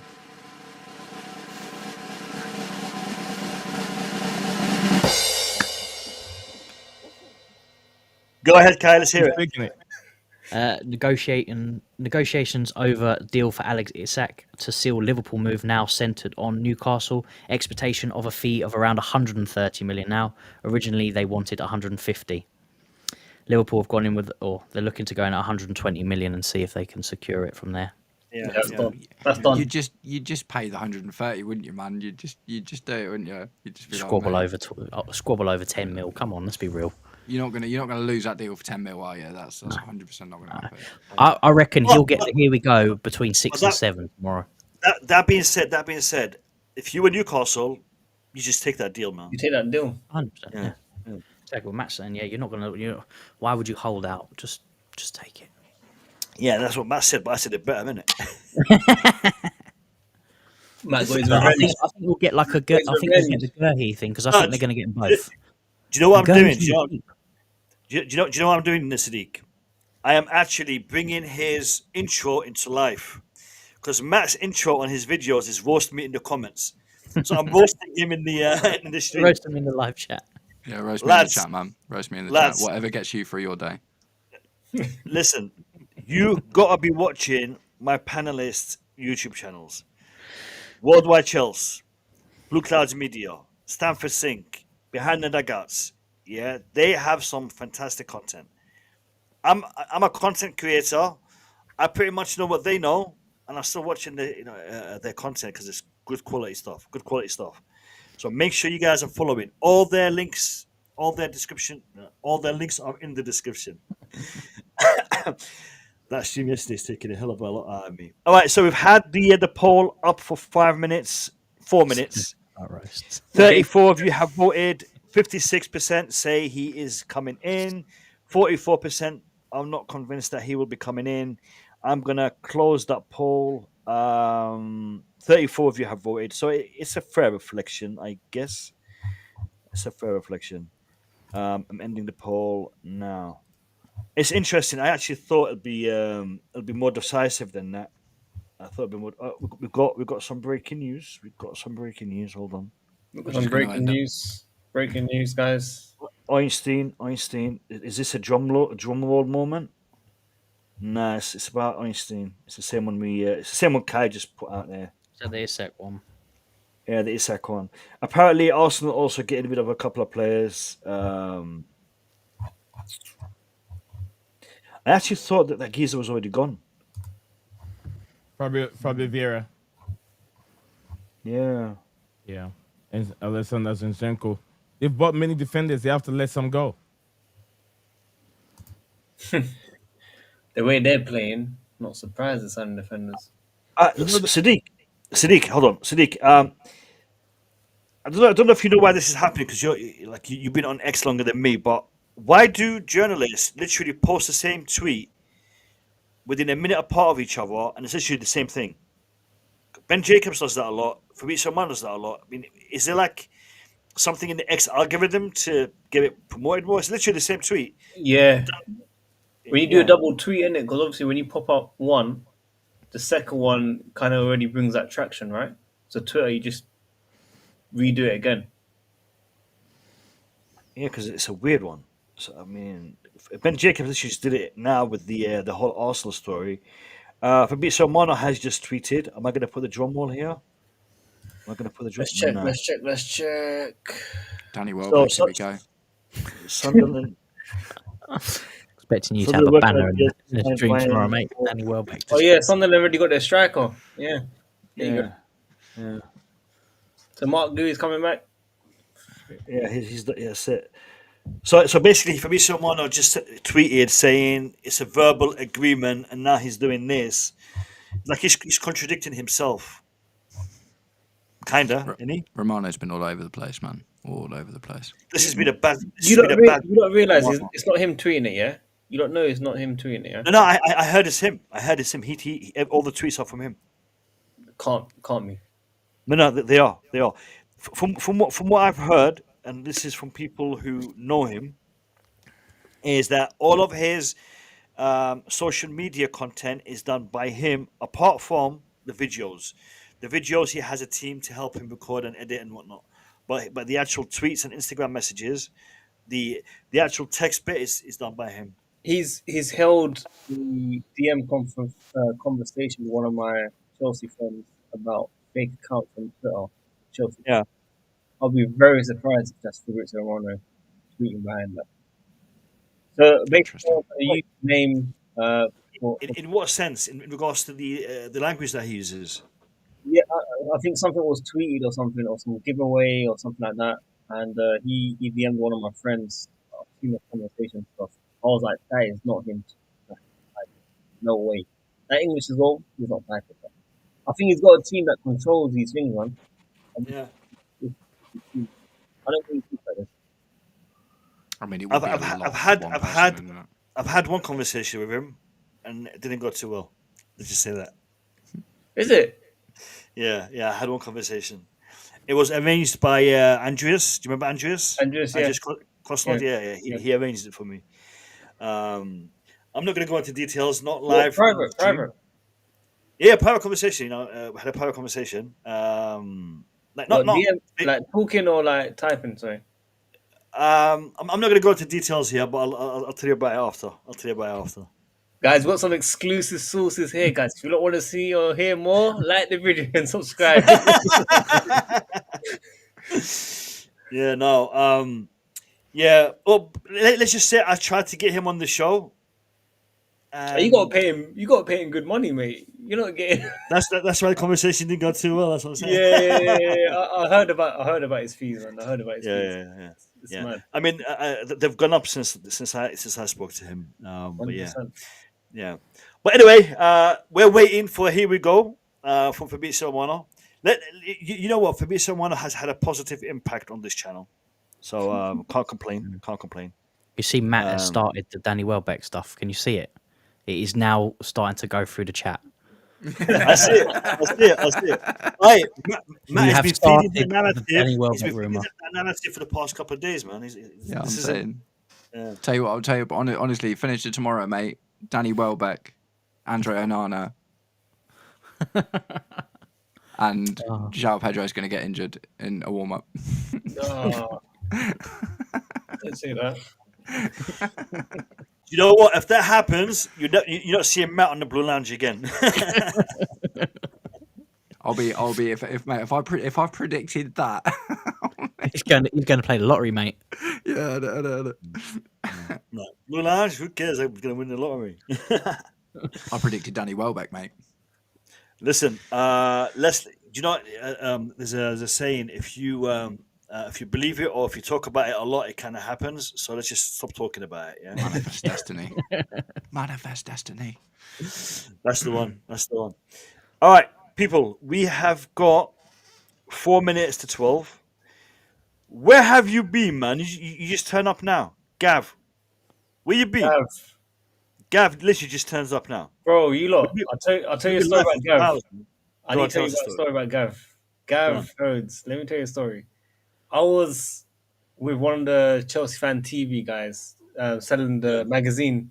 Only £1, hurry up, before the game. They sell those, right? Back in the day, I remember that. Yeah.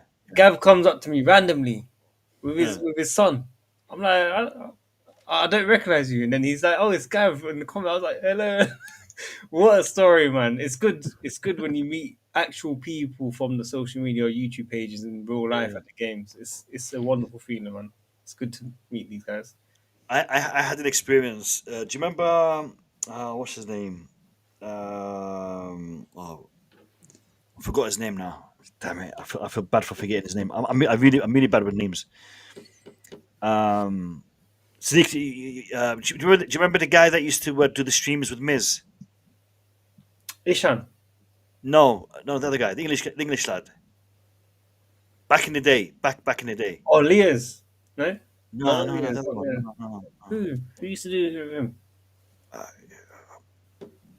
English lad. Oh, can't remember his name. Jonathan. Jonathan, that's the geezer. Yes, what about him? Yeah. So me and Jonathan, we went to watch Chelsea play. It was I think it was Carabao Cup, Chelsea Tottenham, Mm. and before the game, it was a couple of years back. So we were waiting in line to get to the mega store, and there was a man and his son in front of us in the queue, and Jonathan's like, he's tapping on my shoulder. I'm like, what? He's like, look at the kid. And the kid is looking at me, all starry eyes. It's like he's telling his dad, I know him. He's a YouTuber. And I'm like, I got recognized. I'm like, no, Jonathan, he's recognized you. He's like, nah, mate, he's recognized you. Like, no, he's recognized you. You know, it feels weird because when I go to the bridge, I get recognized. Sadiq gets recognized. I know, it's like we get recognized by people who we've interacted with in the comments who all we know them as these pictures. And they come up to us like, I'm so and so. I'm so and so. Like, yeah, brilliant. So you know Jonathan? I didn't know you know Jonathan. I know Jonathan well, man. He's been away for a good minute. Yeah, I know Jonathan well. Yeah. He's a good lad. Yeah. Good lad. He's a revert. I know. I found out on that day. Yeah. Yeah, he's a great person. He's a great person, man. But I haven't heard from him for about 2 years. I think he's stepped aside from. He's moved to the Middle East. He's gone. He's gone where? Dubai. Ah, okay. Yeah, I didn't know. Are you still in touch with him? Yeah. I am. Tell him I said hello. I'll send him the stream soon. It looks like so we got a Ben Jacobs retweet on Transfer News Live in regards to Isaac. Liverpool are prepared to pay more than the Florian Wirtz fee of Alexander Isaac. A fee close to £120 million is currently being discussed. Similar thing from David Einstein. That's why I didn't bring it out. A similar thing. Yeah, that is... it's a catalyst. This Isaac situation is a catalyst, man. It's a catalyst.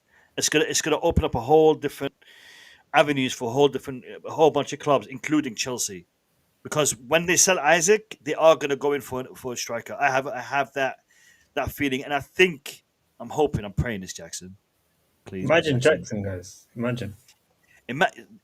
Listen, Sadiq, if Jackson goes within the next few hours, Chelsea will line up another attacker, another striker. And right now, and I know there's a difference of opinion on Moani, but I think he is potentially their target because the whole Juventus thing has collapsed. Really? Yeah, about an hour ago. He's just not that good, man. It's a lot of money. I would rather keep Jackson, but a happy Jackson, not a Jackson who is just been recalled and had all this, drama be around him for the past, last 24 hours. That Jackson coming back to the bridge is not going to be a Jackson that is going to be performing.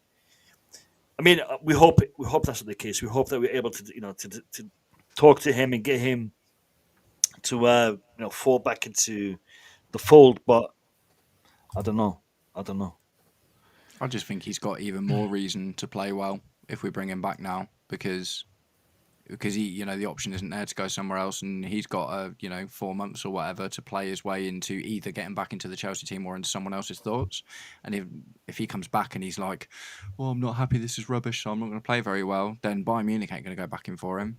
Do you know what I mean? Other people, his value will go down, and do you know what I mean? It just won't really work for anyone. So I think if he comes back and downs tools, he's only hurting himself.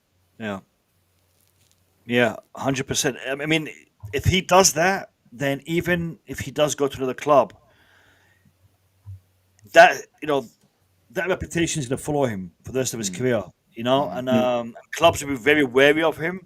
It's going to affect his contract negotiation. It's going to affect his salary. It's going to affect a whole bunch of stuff. Guys, it is after 12.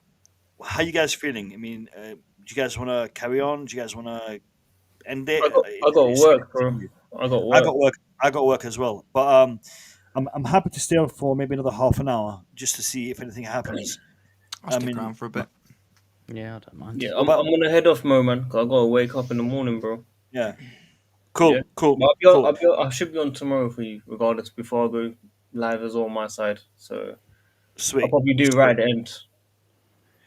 Yeah, I mean, we could do the first 2 hours on here, or maybe you do an hour on here and the last hour on yours. Yeah. Whichever way works for you, Sadiq, is fine. And thank you for making time today. Guys, Worldwide Chelsea, be there. Take Follow, care, guys. subscribe. Give him all the love. We got Mo, we got me, we got Kai, we got Matt. Take care, all of you lot. You too, man. You guys soon, man. Take care. Look after yourself. Take care, Baba. Don't stress too much. It's only transfers, guys. It's all right. Big up, Sadiq. Big up. Nice one, man. Yeah. So we will continue. Ni, how are you for half an hour? Are you good for half an hour? Actually, I have to go pick up something, and Kate wants to go pick up some something from outside. They said, Okay. yeah. So I have to go pick up something from somewhere about half an hour driving What? now. So that'll be an hour before we pick up. What are you doing tomorrow for the transfer deadline? Are you streaming? What's your situation? I'll probably be there before you jump in. I'll be there at least because of the 5-hour difference. I'll be live in around 10 a.m. my time, because 7 p.m. will be 1 o'clock my time. So I'll be streaming from 10, 11, 12, 1. So I'm 1 and then 2 o'clock gives me 5 hours. So Okay, all I'll be right. on it. I mean, if you're available to jump on, brilliant. If not, then I totally understand. Guys, Blue Clouds Media, be following, be subscribing, be hitting the like on his shows. Great content. Nee, thank you. Yeah. Thank you for You're your time, You're brother. welcome. You guys enjoy the rest of mate. the stream, half an hour or any other time added to it. And definitely I'll catch you guys up tomorrow. After I don't know if I will try that. We'll try what we did the other day. We'll be going back and front. I have to set my other camera up so we can have two different cameras. So I'll be changing views on it. All right. So No I'll see worries. you guys tomorrow. Enjoy Cheers, the rest of brother. the evening. See you guys. Take tomorrow, care. man. Bye bye. Have a Peace. good night. Bye. Bye bye. Bye. And then there were three. Then there Never three. beat me to it. Let me slightly change the format. We'll go back to this one, and I think we've just got something breaking as well. Just as they went. What the chances? Yeah. Let's have a quick look. That's the same. That's not really affecting us in any way. Well, I don't know if Right. he's a centre back, then it means they might not go for Disassi. Yeah, I doesn't don't say, even know. I don't even know what position he plays. Christensen Uche. He looks like a winger. I'm not gonna lie. Yeah, I've never really heard of him. I'll be honest. Got the hairstyle for it. Have you, In the almost chat. everyone at- In the chat, let us know. Do you guys know what position this lad plays? If you do, please let me know in the chat. It's from Getafe. Yeah, he's a midfielder. Okay. Winger or central? Central, I think. I'm not sure, just as midfielder. Oh, I think he's their number 10 Oh, for Cam. Getafe. All right, I'm going to have my last international break. I'll be back in about I love how 5 they've minutes. upgraded from fresh air to international. Yeah. That's big fun. Do you know what we got to introduce this terminology like substitution, Yeah. offside. Extra time. Yeah. We'll use this cause like you were offside, mate. You can't be saying that. That was totally offside, man. You can't be. That was a dive. That was a dive. That was a dive, man. That was a dive. Yeah. Send him off, man. Send him off. All right. back in 2 minutes. Back in 2 minutes. So this lad scored 4 goals and got 6 assists for Getafe last season. So I suppose it's not too bad for Crystal Palace. They don't really have a out-and-out 10. Lost Eze. Yeah, I mean, they play with it's like Man United, isn't it? They're doing 3 at the back with those 2 half-space 10 kind of things. And obviously he looks like the Eze replacement, doesn't he? Yeah. Probably do it right. I mean, Palace are quite a well-equipped outfit anyway. Yeah, They play well, even though they've lost a lot of their players, they still play exactly the same and do exactly the same thing. So it's the unit, isn't it? Like, the unit's so strong. Like, they might find it harder to score goals, but they're not any more difficult to beat than they were before. Even if they lose Guehi, do you know what I mean? Don't get me wrong, Guehi's a great player, but their system is so robust, man. Do you know what I mean? And they obviously got really good team spirit. So yeah. did the Paqueta deal go through? Yeah, to I Villa. haven't seen anything further on it apart from the 47 mil tweet that Fabrizio put out. Yeah, just on what Omar's saying there, I noticed that earlier. So apparently the guy that refed the Fulham game was supposed to taken off. do the Arsenal-Liverpool game today, Yeah. wasn't it? He got taken off. That's a bit savage, man, isn't it? Like, punishing him for going with the VAR recommendation. Do you know what I mean? It's like, surely that's not, like, punishable. Because it's like... And the thing's what I don't get, right? That the public already do not like VAR. Yeah, innit? The decision's been done. The game is over. Yeah. Why come out and say that now? Because what's going to happen now is any ref that gets a VAR check now is going to be like, regardless of what VAR's saying, I'm going to go with my on-field decision because matey boy lost a game for it. Do you know what I mean? It's mad, isn't it? Yeah. No, I can't stand VAR. The I concept like- is great. Yeah. The It's implication executed of the differently. concept is It's executed differently in other leagues to Yeah. how it is here, isn't it? Like, I think we're trying too much to use it. If anything, it should be like really only for really big decisions, because it's kind of like, it's like the whole conversation we were having last season about what are you allowed to have offside. Do you know what I mean? If like your shoulder's a bit offside or your elbow's a bit offside, and now they keep changing it. Do you know what I mean? They keep like really like making the margin so fine. And that's why you end up with 8-minute VAR checks. Do you know what I mean? And the still- length of time is ridiculous that they take. Yeah. No, that was mad. Absolutely mad. We talk about them playing so much football. What was it, like 16 minutes on top of that on the Chelsea game, wasn't it? It was like 7 or 5, 17 7. technically, Oh, because sorry. it was 2 lots of 8 minutes, but we scored that goal in like the 9th minute, didn't we? Yeah. So yeah, it's getting ridiculous now, and it's one of those things you'd hope would improve as it's gone on. But I feel like it's getting worse every season, and the poor decisions that are being made are getting worse. Do you know what it's like? Do you remember Ranieri's nickname, the Tinkerer? Yeah, it's like that. They just keep tinkering with it too much, and they're making it more complicated, which is making it more difficult for refs and video assistant refs to be consistent with each other.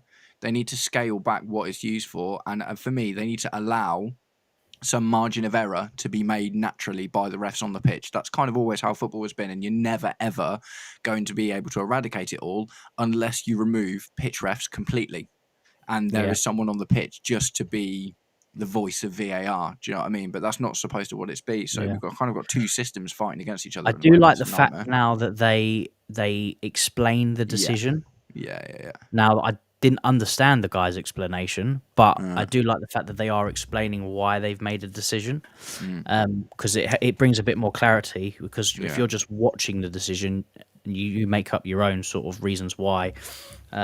So I do like that they're bringing that into it. But they definitely need to crunch down on the timing of how long it takes them to decide on it, and they need to sort out the errors, because it's getting too much now. Surprised they haven't brought in ref cam yet either, you know. Yeah, because that was in the Club World Cup, wasn't it? Was it Club World Cup? Yeah, it's a good idea, man. It always looked like it was filmed on a potato. Like the footage quality was always really bad, but the idea is good. Do you know what I mean? It's like, if a ref makes a decision, like for instance, if there'd been ref cam and someone would have been able to reference exactly what the ref saw to why he made his decision in the first place, he might have felt more backed up to be like, no, I'm going with what I saw, because I promise you, if you saw it from where I saw it. And this is what I noticed in the commentary yesterday as well. Like, they always say, like, everything looks worse when you slow it down. Yeah, and everything that's played back to the ref is in slow motion. Yeah. Not in real time. Oh.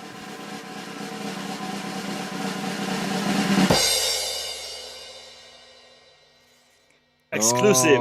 Liverpool have Oh, had a £125 million fixed fee bid for Alexander Isak accepted this evening. mate. Whoa! Voila. There it Oh, is. that's a Discuss. big one. That's a big one. Oh, mate. That's a big one. That's a big Oh, Well, one. dear. Fabrizio have just dropped one saying that 130 million transfer fee has been accepted, and it's a here we go. So is that euros maybe? Well, It it's says it's 125 is the pounds. No. fixed fee, isn't it? So Yeah, the that's 30 pounds. might It's be with pounds. Yeah. add-ons. Maybe So the this 30s is with. this is Could be, yeah, Fabrizio. like 5 million. Oh, mate. Yeah, That's scary, isn't it? that's a record move for the Premier League, man. I was is going a- to say this earlier as well. Like the gambit is like, you know, Liverpool paid 110 mil for Wirtz, so you're going to pay more for Isaac, aren't you? Because Prem proven, loads of goals, whatever. Do you know what I mean? I don't. I'm still not convinced it gets them the title, but they are looking pretty good already. I think it's their It's- midfield and defence that will let them down, but Yeah. they're going to bang goals. Gonna that's get for him. sure. He's going to get him 20 plus goals. They were this literally season, 40, isn't he? 40 seconds apart with that tweet. Yeah, Ben Jacobs got in there first, man. Yeah. It's because Ah. Fabrizio's probably like putting pictures and stuff in it, so he loses a couple of seconds having to add the pictures in. That's true, because you know you can do it quickly, but that's some serious graphic work, man. I've done it a couple of times where I couldn't find a good picture of a player in the shirt that I wanted, so Oh, I it did it annoys me, myself. doesn't it? Yeah. It's hard, man. Do you know what I mean? It's not a really easy thing to do. You would have it already kind of preloaded before Yeah, I beforehand. guess that's true. Yeah. That's true. But that is big, man. We're gonna see some movements now. We're gonna see some movements now. 100%. Do you reckon that's it then? Do you reckon Newcastle going for Jackson now? I think so. You know, I think so. Could do. I think That's so. 130 million. You know, they only need half of that. Do you not think that the contact already would have been made if Newcastle knew this deal was going to go through? Is it really a case of they had to wait for the deal to be agreed before they can even think about going in for the next guy? Well, the Jackson thing wasn't dead until later this evening, Right. was it? That's fair. Yeah. So- that's fair. Right, They check this can't out. make it. Check this out. A war was kicking off between Ben Jacobs and Fabrizio Romano. Look at Ooh, I this. love it. Look at this. Liverpool have had a 125 million fixed fee bid for Alexander Isak accepted this evening. There are no add-ons. Oh, I'm not showing it. I'm not showing it on the screen. Why am I not showing it on Nah, the screen? Hold on. it came up for a second and then it Yeah, and then it And then- disappeared. Just- let me put it back on. Okay, so he's doubling down. There are no add-ons. So Fabrizio Romano, you got either he's telling him you got your numbers wrong. Ornstein's just posted as well. Oh, what's What Ornstein did Ornstein saying? say? He's Ornstein. gone 130 million to Newcastle with the solidarity 125 million cost. So, So that he's means that- He's saying 5 million there is- add-ons. Yeah. God, make their minds up. What is it? Oh, mate. This might start looking bad for Jacobs at this point, man. Yeah, Newcastle United reached total agreement with Liverpool to sell Alexander Isak. Deal for 25-year-old striker worth £130 million. With a solidarity, 125 million cost. Medical to be done on Monday before deadline day switched for Sweden International. It was always going to be on deadline day, wasn't it? It was this transfer was never going to go in any earlier. Not with the amount of money. I guess the thing is, like, if Newcastle had done this before, they'd have got rinsed for a striker, wouldn't they? Like, even if Walter Mada or whatever, they'd have ended up paying 100 mil for him. Do you know what I mean? Yeah. Because how many times have we seen it, man? Like, what was it when Liverpool sold Coutinho to Barca for 140 mil? And then, what was it? I can't even remember. But then it was like Barca spent like 120 mil on Ousmane Dembele or something. There was like some weird connection between them, and it was just like, oh mate. So yeah, it's difficult, man. Disaster tax is a thing. Do you know what I mean? Newcastle will leave it late though, man. Unless they don't, cause, you know, if Walter Mada's going to be their man, then maybe they don't even need to go in for someone as strong as a Nicholas Jackson, and maybe, like Mo's been saying, maybe Kolo Muani is an option for Newcastle as well. Possibly. Yeah, true. Yeah, I suppose anyone's really now available for Newcastle with that kind of money. Oh, So- mate, it's that moment. It goes into their account, and they're like, "We've got 125 mil," and then tomorrow it's like, and it's gone.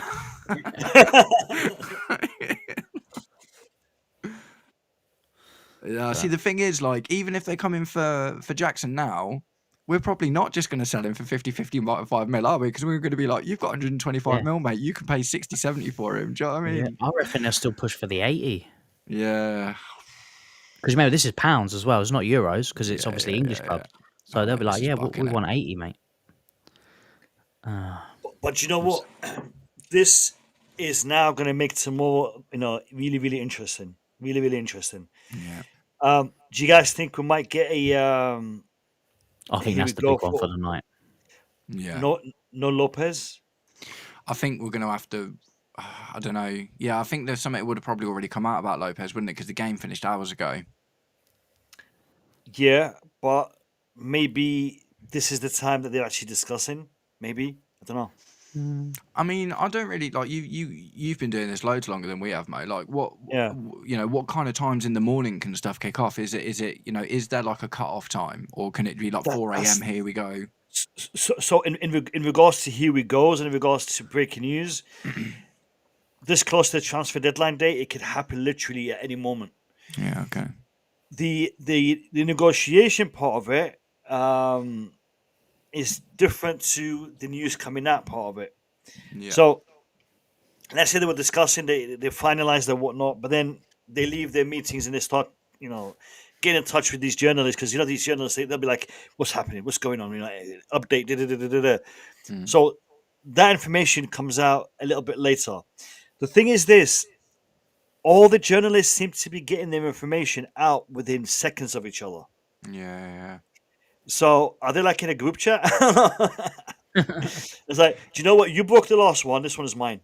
It's getting really. It feels like it's starting to get really openly competitive now. Like, look at Ben Jacobs firing back. Do you know what I mean? And like, look at Fab firing back at Ornstein for the Lopez thing the other day. Like, these guys are starting to dig chunks out of each other now, aren't they, man? And it's like, normally it's all, every time I've seen them, like, everyone's always really congratulatory. Oh, congratulations for getting that story. Congratulations for getting that story. I remember everyone was giving Piers Morgan massive plaudits for getting that Cristiano Ronaldo interview. Do you know what I mean? They all love like shaking each other's hand and stuff. But it seems like this window, it's just starting to take chunks out of each other, man. It's mad. And they're milking it like mad. I mean, this is like the third tweet from Ben Jacobs. Like, Alexander Isaac has been given permission to undergo his Liverpool medical on Monday. Deal was agreed just minutes ago. So it's like, I did this. I was the one who broke this. Like, Yeah. Ben Jacobs, that's mad. Yeah. David Ornstein, just one tweet. You're not going to hear nothing from him, until something else happens. I like that, man. I like Ornstein for that. I love the fact that, and it's because he's got a job. Do you know what I mean? It's because he works for the Athletic and stuff. He only does this sort of thing when it's big and when he's got the exclusive. But it's like a bonus to him, isn't it? Rather than like, this is how I put food on the table. So, it definitely makes him more palatable. I think. There is such a thing as too much information, isn't it? It's like I say, I was talking about Fabrizio Romano, Garnacho tweets like 40 times in 2 months. Do you know what I mean? It's like unnecessary. Yeah. Absolutely unnecessary. All right. We have got 10 minutes to go. I have a feeling tomorrow morning when I wake up, my phone is going to have like a mad list of things I need to double check.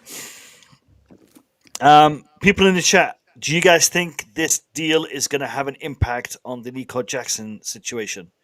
In the chat, I'd love to know what you guys are thinking. Connor is saying Jackson to Newcastle for 55 million. Then we bid for Furman. Maybe that could be. I'm not convinced we need the Jackson money to bid for Lopez, man, because we didn't get Xavi Simons. Do you know what I mean? So we're still up. We bid 40 million, so we can increase that to 50 quite easily. Yeah. 110 people in the chat right now. Big up to all of you. Big up to all of you. Smash that like button, people, and subscribe to the Blue Lounge if you're new. Stanford Sink, Behind the Dugouts, Worldwide Chels, Blue Clouds Media. Make sure you show some love to all the content creators that have been here on the panel over the past week, doing a shift for you guys, a mad shift. All right, so let's look at some of this feedback. I think Chelsea finished in the market, and all other rumors are just noise. From Courtney. Interesting. Give me Could 2 definitely. seconds, lads. I'll be back in 2 seconds. Yeah, no worries. Yeah, I could definitely see that being the case, man. It's like it's so easy to get your hopes up in it, and then nothing happens. We've seen, we have Yeah. seen that a few times, like the Aussie men stuff, and do you know what I mean? Even when stuff's being talked about. You got to get back. You got to get excited about something, don't you? I do feel the injuries are reason enough to for us to still be in for something. Do you know what I mean? Obviously, Yeah. the Delap injury and Cole Palmer and all this kind Is- of stuff. Is this the title race done and dusted now? Not necessarily.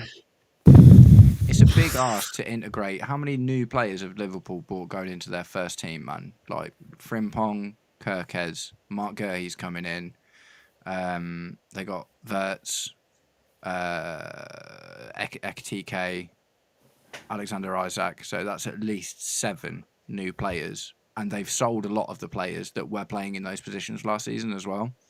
So don't get me wrong, like a good player can make something happen, but it'd be really impressive, even more so than just because they're a good team, but because of how much work there is to do to get everyone to understand their place. You've got to think for it as well, like Ekitike, he's probably not going to be very happy about this, is he? Because he's, do you know what I mean? think they might play Ekitike on the left. In which case, Gakpo's not going to be very happy. Do you know what I mean? So Yeah. it's like, because Liverpool aren't doing what we're doing, we're buying. Obviously, we spent big on the likes of Caicedo and Fernandes, but I wouldn't even say they're massive egos. Do you know what I mean? Like Liverpool have gone out and they have bought big money, big ego, big players. Do you know what I mean? And Gakpo is going to not be happy if he's losing out game time to Ekitike, who's not going to be happy if he's losing out game time to Alexander Isak. So I think in the interim, there's going to be a lot of figuring out for Liverpool to do. Do you know what I mean? I think they'll score lots of goals because they've got lots of good attacking players. They could also be preparing for Mohamed Salah to leave. Yeah. Because I think if Isak's coming in, which he is now, there's a very good chance that Salah is going to go in the summer or even in January. Probably not January. I think he'll stick out the season. But there's probably a good chance he's gone in the summer now. And I think that's what they're doing. And that's probably why they're spending so much, because they're going, you know what, we're going to get an absolute windfall in the summer, probably from Saudi or something. Do you think so, though? Because he's not got long left on his contract now or whatever, has he? I know, because he only signed, it was only like a 1 or 2 year extension when he signed, wasn't it? So, I don't, and the thing is as well, he's 2 years older, so I don't think, Yeah, look at the money we got for Koulibaly, who was trash. And we still got a really good fee and he was not a player. That was quite early in the Saudi revolution, though, wasn't it? And they were really spending money at that point. I still think that Mohamed Salah will probably go to Saudi, but they ain't getting 100 mil for him anymore. I reckon he'll go for 50, 60 or something. Do you know what I mean? Yeah. And bearing in mind, did he get a wage increase with his last deal at Liverpool as well? Because that's I'm not sure. I think probably. I would have thought so. I definitely would have thought so. Probably brings his overall price down. Do you know what I mean? Because you've got to compensate now, aren't you? It's like but it's also the name and what he will bring. Yeah. So similar to what Cristiano. I mean, he's on ridiculous money out there, but what does he bring with him to the sports? Salah's the same. He's an African icon. Yeah, so kind of like when Messi went to America as well, I suppose. Exactly, yeah. So what he would bring just for the viewership of Saudi, because there will be loads of people that will just tune into Saudi to watch him play. To be fair, it's the same in Saudi as it is with America as well, isn't it? You don't sign for the team, you sign for the league, and they designate you a team, don't they? Yeah. So it'll be interesting, but... What does solidarity mean? Can you guys explain to me? Because Ben Jacobs just tweeted, he says it's 130 million, but Newcastle are only paying... Liverpool are only paying 125 million, but due to solidarity, it's 130 million. I'm confused. What does that mean? Can you put it in so I can read it in context again? I'll pull it up. Hold on. Yeah, I was trying to figure that out before. Actually, I was like, where does this gap? Liverpool paying 125 fixed for Alexander Isak as revealed. It's only worth 130 mil Newcastle due to solidarity, but Liverpool are paying fixed fee of 125. There are no add-ons. So does that mean that Isak is paying 5 mil of his own deal to get it over the line? I doubt it. then that would have been paid. That would have been worded differently. I've never come across this term in this context. Um, so, did you lot see the show? 130 mil. It's only worth 130 mil to Newcastle due to solidarity. But Liverpool are paying a fixed fee of 125 million. There are no add-ons. I'm not sure what that means. I've never come across that term used in this context. If you guys can, Solidarity payments are those that occur when a football player is still in a contract but is transferred between different jurisdictions. Clubs pay transfer fees and up to 5% of the fee is withheld to be used as the solidarity payment. So It's like tax. Yeah. So Liverpool are paying 125 but they're paying 125 to Newcastle and 5 is going to be like withheld for something.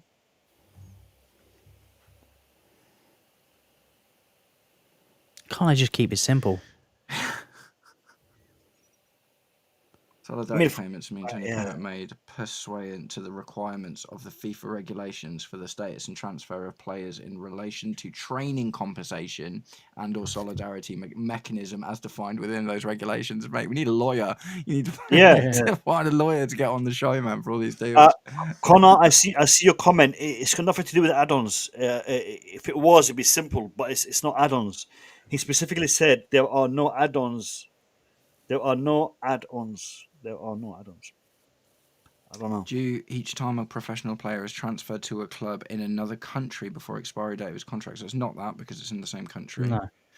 An additional contribution that will be applied to the part of the salary of employees that exceeds the maximum contribution base. This initiative aims to increase social security income to ensure the sustainability of the... Oh, no, that's like what it is legally. I think tax is the best way to describe it. Yeah, pretty much. But it's like being withheld. Do you know what I mean? So Liverpool are only going to pay 125 to Newcastle right now for the deal, but 5 mil is going to chill somewhere just in case. Maybe it's the value of the player. Yeah. But so the value of the player is so he's valued at 130. However, the fee that is being paid is 125. Yeah, but there's loads of players that are valued at like 80 but only go for 60, but there's no solidarity. I don't know. We need to change the name right now from Blue Lounge to the Learning Lounge. You forgot to add it in, Mo. We switched to the Learning Lounge now. Yesterday we were doing language sessions, and now we're doing finance sessions. It's like Tune in tomorrow. we were doing a different session or something else. We're not sure yet, but we will be doing. No, I think tomorrow we might be doing something about the whole injuries and whatnot. I might do like a physiotherapy session.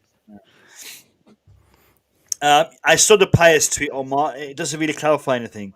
I'll put it on the screen. If maybe you guys will understand it more. There's nothing really there that I don't know. Hold on. Oh, okay. So I've just gone into AI and said, "Can you explain solidarity payments to me as if I was 5 years old?" Yeah, brilliant. And it's quite funny, man. I'll read it. You're 5 years old and you join a little football club called Tiny Boots FC. You train there, learn how to dribble, pass and score goals. You get better and better. Years later, you grow up and become a superstar. A big club, let's say Mega United, in this case Liverpool, wants to buy you. They pay a lot of money for your current team to sign you. But wait, Tiny Boots FC helps you become awesome when you were little. Shouldn't they get a little thank you? When a player is transferred between big clubs, up to 5% of the transfer fee is shared with all of the small clubs that help train the player between the ages of 12 and 23. So basically, Real Sociedad and Borussia Dortmund are going to get that 5 mil split between them, by the sounds of it. And by the sound of it, Liverpool are paying it. Yeah. So Newcastle are only going to get 125 mil. He's going to cost 130, but that 5 mil, by the sounds of it, is going to go to a mixture of Borussia Dortmund and Real Sociedad. Yeah. That's what the solidarity payment is.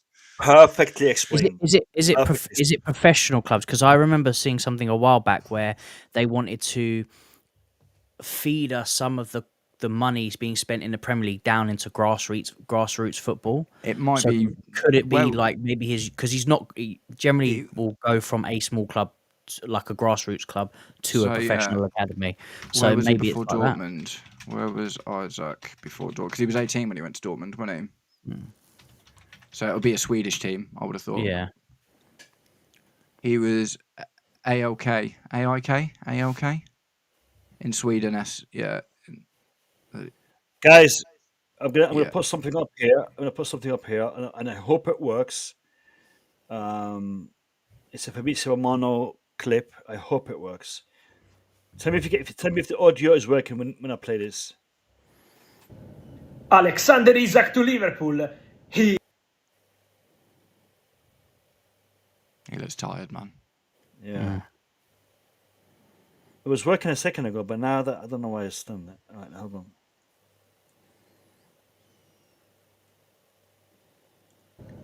Alexander Isak to Liverpool. Yeah, that's gonna work.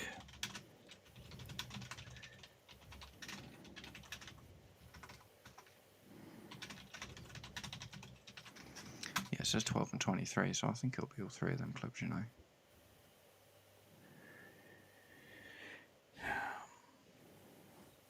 Oh, okay. Yeah. There's actually 4 clubs. So there's AIK, Sweden, Borussia Dortmund. On loan at. I'm not sure. I assume they're Swedish or something. And Real Sociedad. So they'll get 1.25 mil each. All 4 It's of weird them though, clubs. because what's the obviously I know if you put in a sell-on clause you can get more money out of it, but that's basically a sell-on clause, isn't it, for every other club? Yeah, And, but and essentially, because you're still making money for the player being sold. I guess that's the difference in isolation as well, isn't it? Is that it's not a sell-on clause for every club that he's ever been to, but it's a solid. You know, you see similar things sometimes, don't you? Like when a player goes on a free transfer, but sometimes they actually end up going to the court of the court of arbitration for sport, and they end up getting a little transfer fee because he was worth a lot more and he ran his contract down and stuff. Yeah. So maybe it's something like that where it's like because Isaac has become such a massive player and the solidarity payment is aimed on trying to, you know, sort of bleed down to, like, say, grassroots football, 2 of those clubs at least will really, really benefit from that. Yeah, exactly. Do you know what I mean? So Lapping maybe it up. I don't know what the level is like. You know, I don't remember seeing anything about this when we paid 100 and whatever for Caicedo, or you know, 100 and whatever. Seems like a new rule, maybe, or maybe it's just something that's in his contract specifically. Yeah. It might have been something because Dortmund got him at 18. Do you know what I mean? So it might have been from his original transfer from AIK to Dortmund, and they were like, okay, we want to put this solidarity thing in that has to be in perpetuity, because they really rated him and they didn't want to let him go, but maybe they needed to or something. Maybe that kept the price down for Dortmund initially, and they were like, yeah, cool, whatever. Yeah. All right, lads, it's now 12:35. I am not expecting to see anything break. We're gonna get a few more. We get a few more reports on Isaac, but I think the Chelsea stuff, Fermin Lopez, Nico Jackson. So I'm going to kick off tomorrow morning, isn't it? Some more, yeah. Machiavelli, you are late. What? Florian Plettenberg, Ooh. Has he come up on my screen yet? Go on. Nicholas Jackson, and Randall Colomwani, if the Vissa deal collapses, are now 2 players to watch on deadline day for Newcastle. Ah, interesting, because we called both of those tonight, didn't we? Bayern are also considering Colomwani. Ooh. Even before Jackson, the problem was he was still Paris Saint-Germain wanted a loan with an obligation to buy, so that might change. They might get just a straight loan for him, but it's saying that if the Vissa thing falls through, that Newcastle will be looking at both of those strikers. And one of them's going to have cheaper wages, isn't he? Do you reckon Newcastle would try and go for a loan with an obligation? Not now that they've got the money. I wouldn't have thought. Well, I'm thinking exactly because they've got the money. Yeah, maybe. Maybe they pay that loan fee. Do you know what I mean? That big old loan fee, but then they don't have to commit to paying 80 mil or whatever, and don't get like wrapped up in the disaster tax thing. That'd be interesting. So it looks like all the dominoes are coming. It never came on my timeline, but this is the tweet that Kai was referring to. Nicholas Jackson and Randall Colomwani, if the Yon Wizard deal yeah. collapses, are now two players to watch on deadline day for Newcastle United. This is something that we were talking about earlier on in the stream. If you guys were here from the beginning, we actually thought this might be the case. Bayern have also considered Moani even before Jackson. The problem was still the problem was and still is Paris Saint Germain only wants a loan with an obligation to buy. Doesn't he mean Bayern Munich only want a No, loan? no. Paris Saint-Germain want a loan with an obligation to buy, but Bayern Munich just want a straight loan with no, maybe an option to buy, not an obligation. Because that was the problem with us, isn't it? We wanted an Yeah, obligation; they didn't want an obligation. yeah, permanent deal basically. Yeah. Fabrizio Mono literally just tweeted. Let me have a look. Or was he behind? That's Behind again? Benfica. Benfica. No, it's about Benfica. Dawood Luko Bawaku. Yeah. News is still coming out thick and fast. I don't know. I don't know what to do. I got work in the morning. I don't think we'll get anything on Jackson and stuff till tomorrow. As I said, it's probably going to ride on the Vista stuff. But then there hasn't, apart from his statement, there's been nothing else on him today. So Do you know what? I don't think we'll hear anything in regards to Nico Jackson. But I'm kind of feeling that we might get something on Fermin Lopez because nothing definitive has come out yet. Nothing definitive. You know, everything that we've seen that we've read can be interpreted in both ways. You know, it's happening or it's not happening.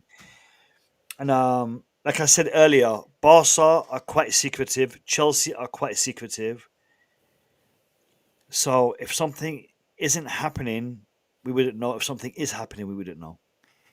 So, Yeah, I I don't know. think I think the vagueness of Hansi Flick's statement earlier says that something's going on. I don't necessarily think that 100% means he's going to come, but I think the fact that he mentioned ego probably means he's not happy with Fermin Lopez saying, "I think I should be playing more," and maybe that's why I might go to Chelsea. Yeah, because the thing is, when Chelsea put the bid in for him, Fermin Lopez would have had a meeting with Hansi Flick or Barca or whatever and been like, "Chelsea have come in for me.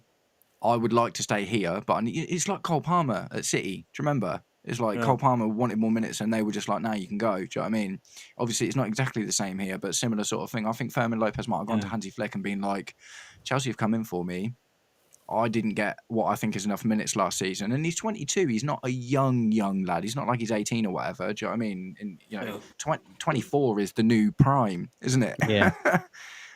So yeah, it'd be interesting because that ego statement for me was quite pointed. You don't really say something like that unless you're trying to veil something at someone, do you? again, if they know that he's not going to go or that the conversation is dead, then they would say, no, he's made the decision, he wants to stay. They would openly say that because managers do that when it comes to it, and they know for certain that the player's not going anywhere. They do come out and say, no, he will be with us, blah, blah, blah. But we'll see. I don't think we're going to get anything on it until probably the morning, I would have thought. Yeah, agreed. Guys, just a heads up, we are just a few subscribers away from hitting 27,000 on this channel. Fair play, man. So I was kind of hoping to get it tonight. We haven't got it yet. We're not far off. So if you are watching, you are enjoying the content, you haven't subscribed yet, you'll be doing me a massive favor. I'd really appreciate it. But again, it's up to you. Very close to 27,000 subscribers. Vote to 30k. Big up to everyone who has subscribed, by the way. A lot of you have shown a lot of love to the Blue Lounge recently. I was away for about just under a year. When I actually stopped my content, I was on 22,000. A year later, I still got 1,000 subscribers, even though I wasn't posting. So you guys did madness then. And in the past, I would say 2 months, we've had another 3.5 1,000 subscribers. So thank you to all of you who have subscribed. Really, really appreciate it. It's really nice to see your engagement, and I really, really do appreciate your engagement. We have got something just breaking. I want to just double check it. Let's have a quick look. I'm going to make a video about Jackson when we close the stream. Just try my luck, see if he does well. Yeah. Yeah, no, it will do well. It will do well. Jackson is hot topic right now. Yeah. Okay, this is about Jackson, but it's a repost by PYS. It's his opinion about the whole situation with Jackson. So he said he wants to see him come back. He wants to see him come back. But yeah, lads, it has been a fantastic stream tonight. You guys have done a madness with your comments, with your likes, a few new subscribers. It's been great. It's been great. We have been doing a stream every night for the past week, and we've got one more to go before the deadline day. We are back live tomorrow from 5 p.m. Up until the potentially we'll go up to 8 o'clock, which is the final piece of paperwork is handed in. We get a lot of confirmations from 7 to 8, so we'll deals are still confirming at that point. So we'll potentially be on for a few hours tomorrow. Looking forward to seeing you guys back on the stream tomorrow. In the meantime, look out for content on Behind the Dugout, Stanford Sync. They will be creating content before the stream. Also look out for Nizayon, Blue Clouds Media. He will be going live before me. Also look out for Worldwide Chelsea. He will be going live before me as well. Show support, show love to all the channels. This is a community, so please partake in all the content that you can partake in. I know everyone's got things to do and other responsibilities, but when you can, partake, smash the like button on all the content you'll be watching. Big up to Kai, big up to Matt, big up to everyone in the chat, and we will see you all tomorrow for a hot, fiery couple of hours deadline day. It's been a pleasure, people. Take care, stay safe.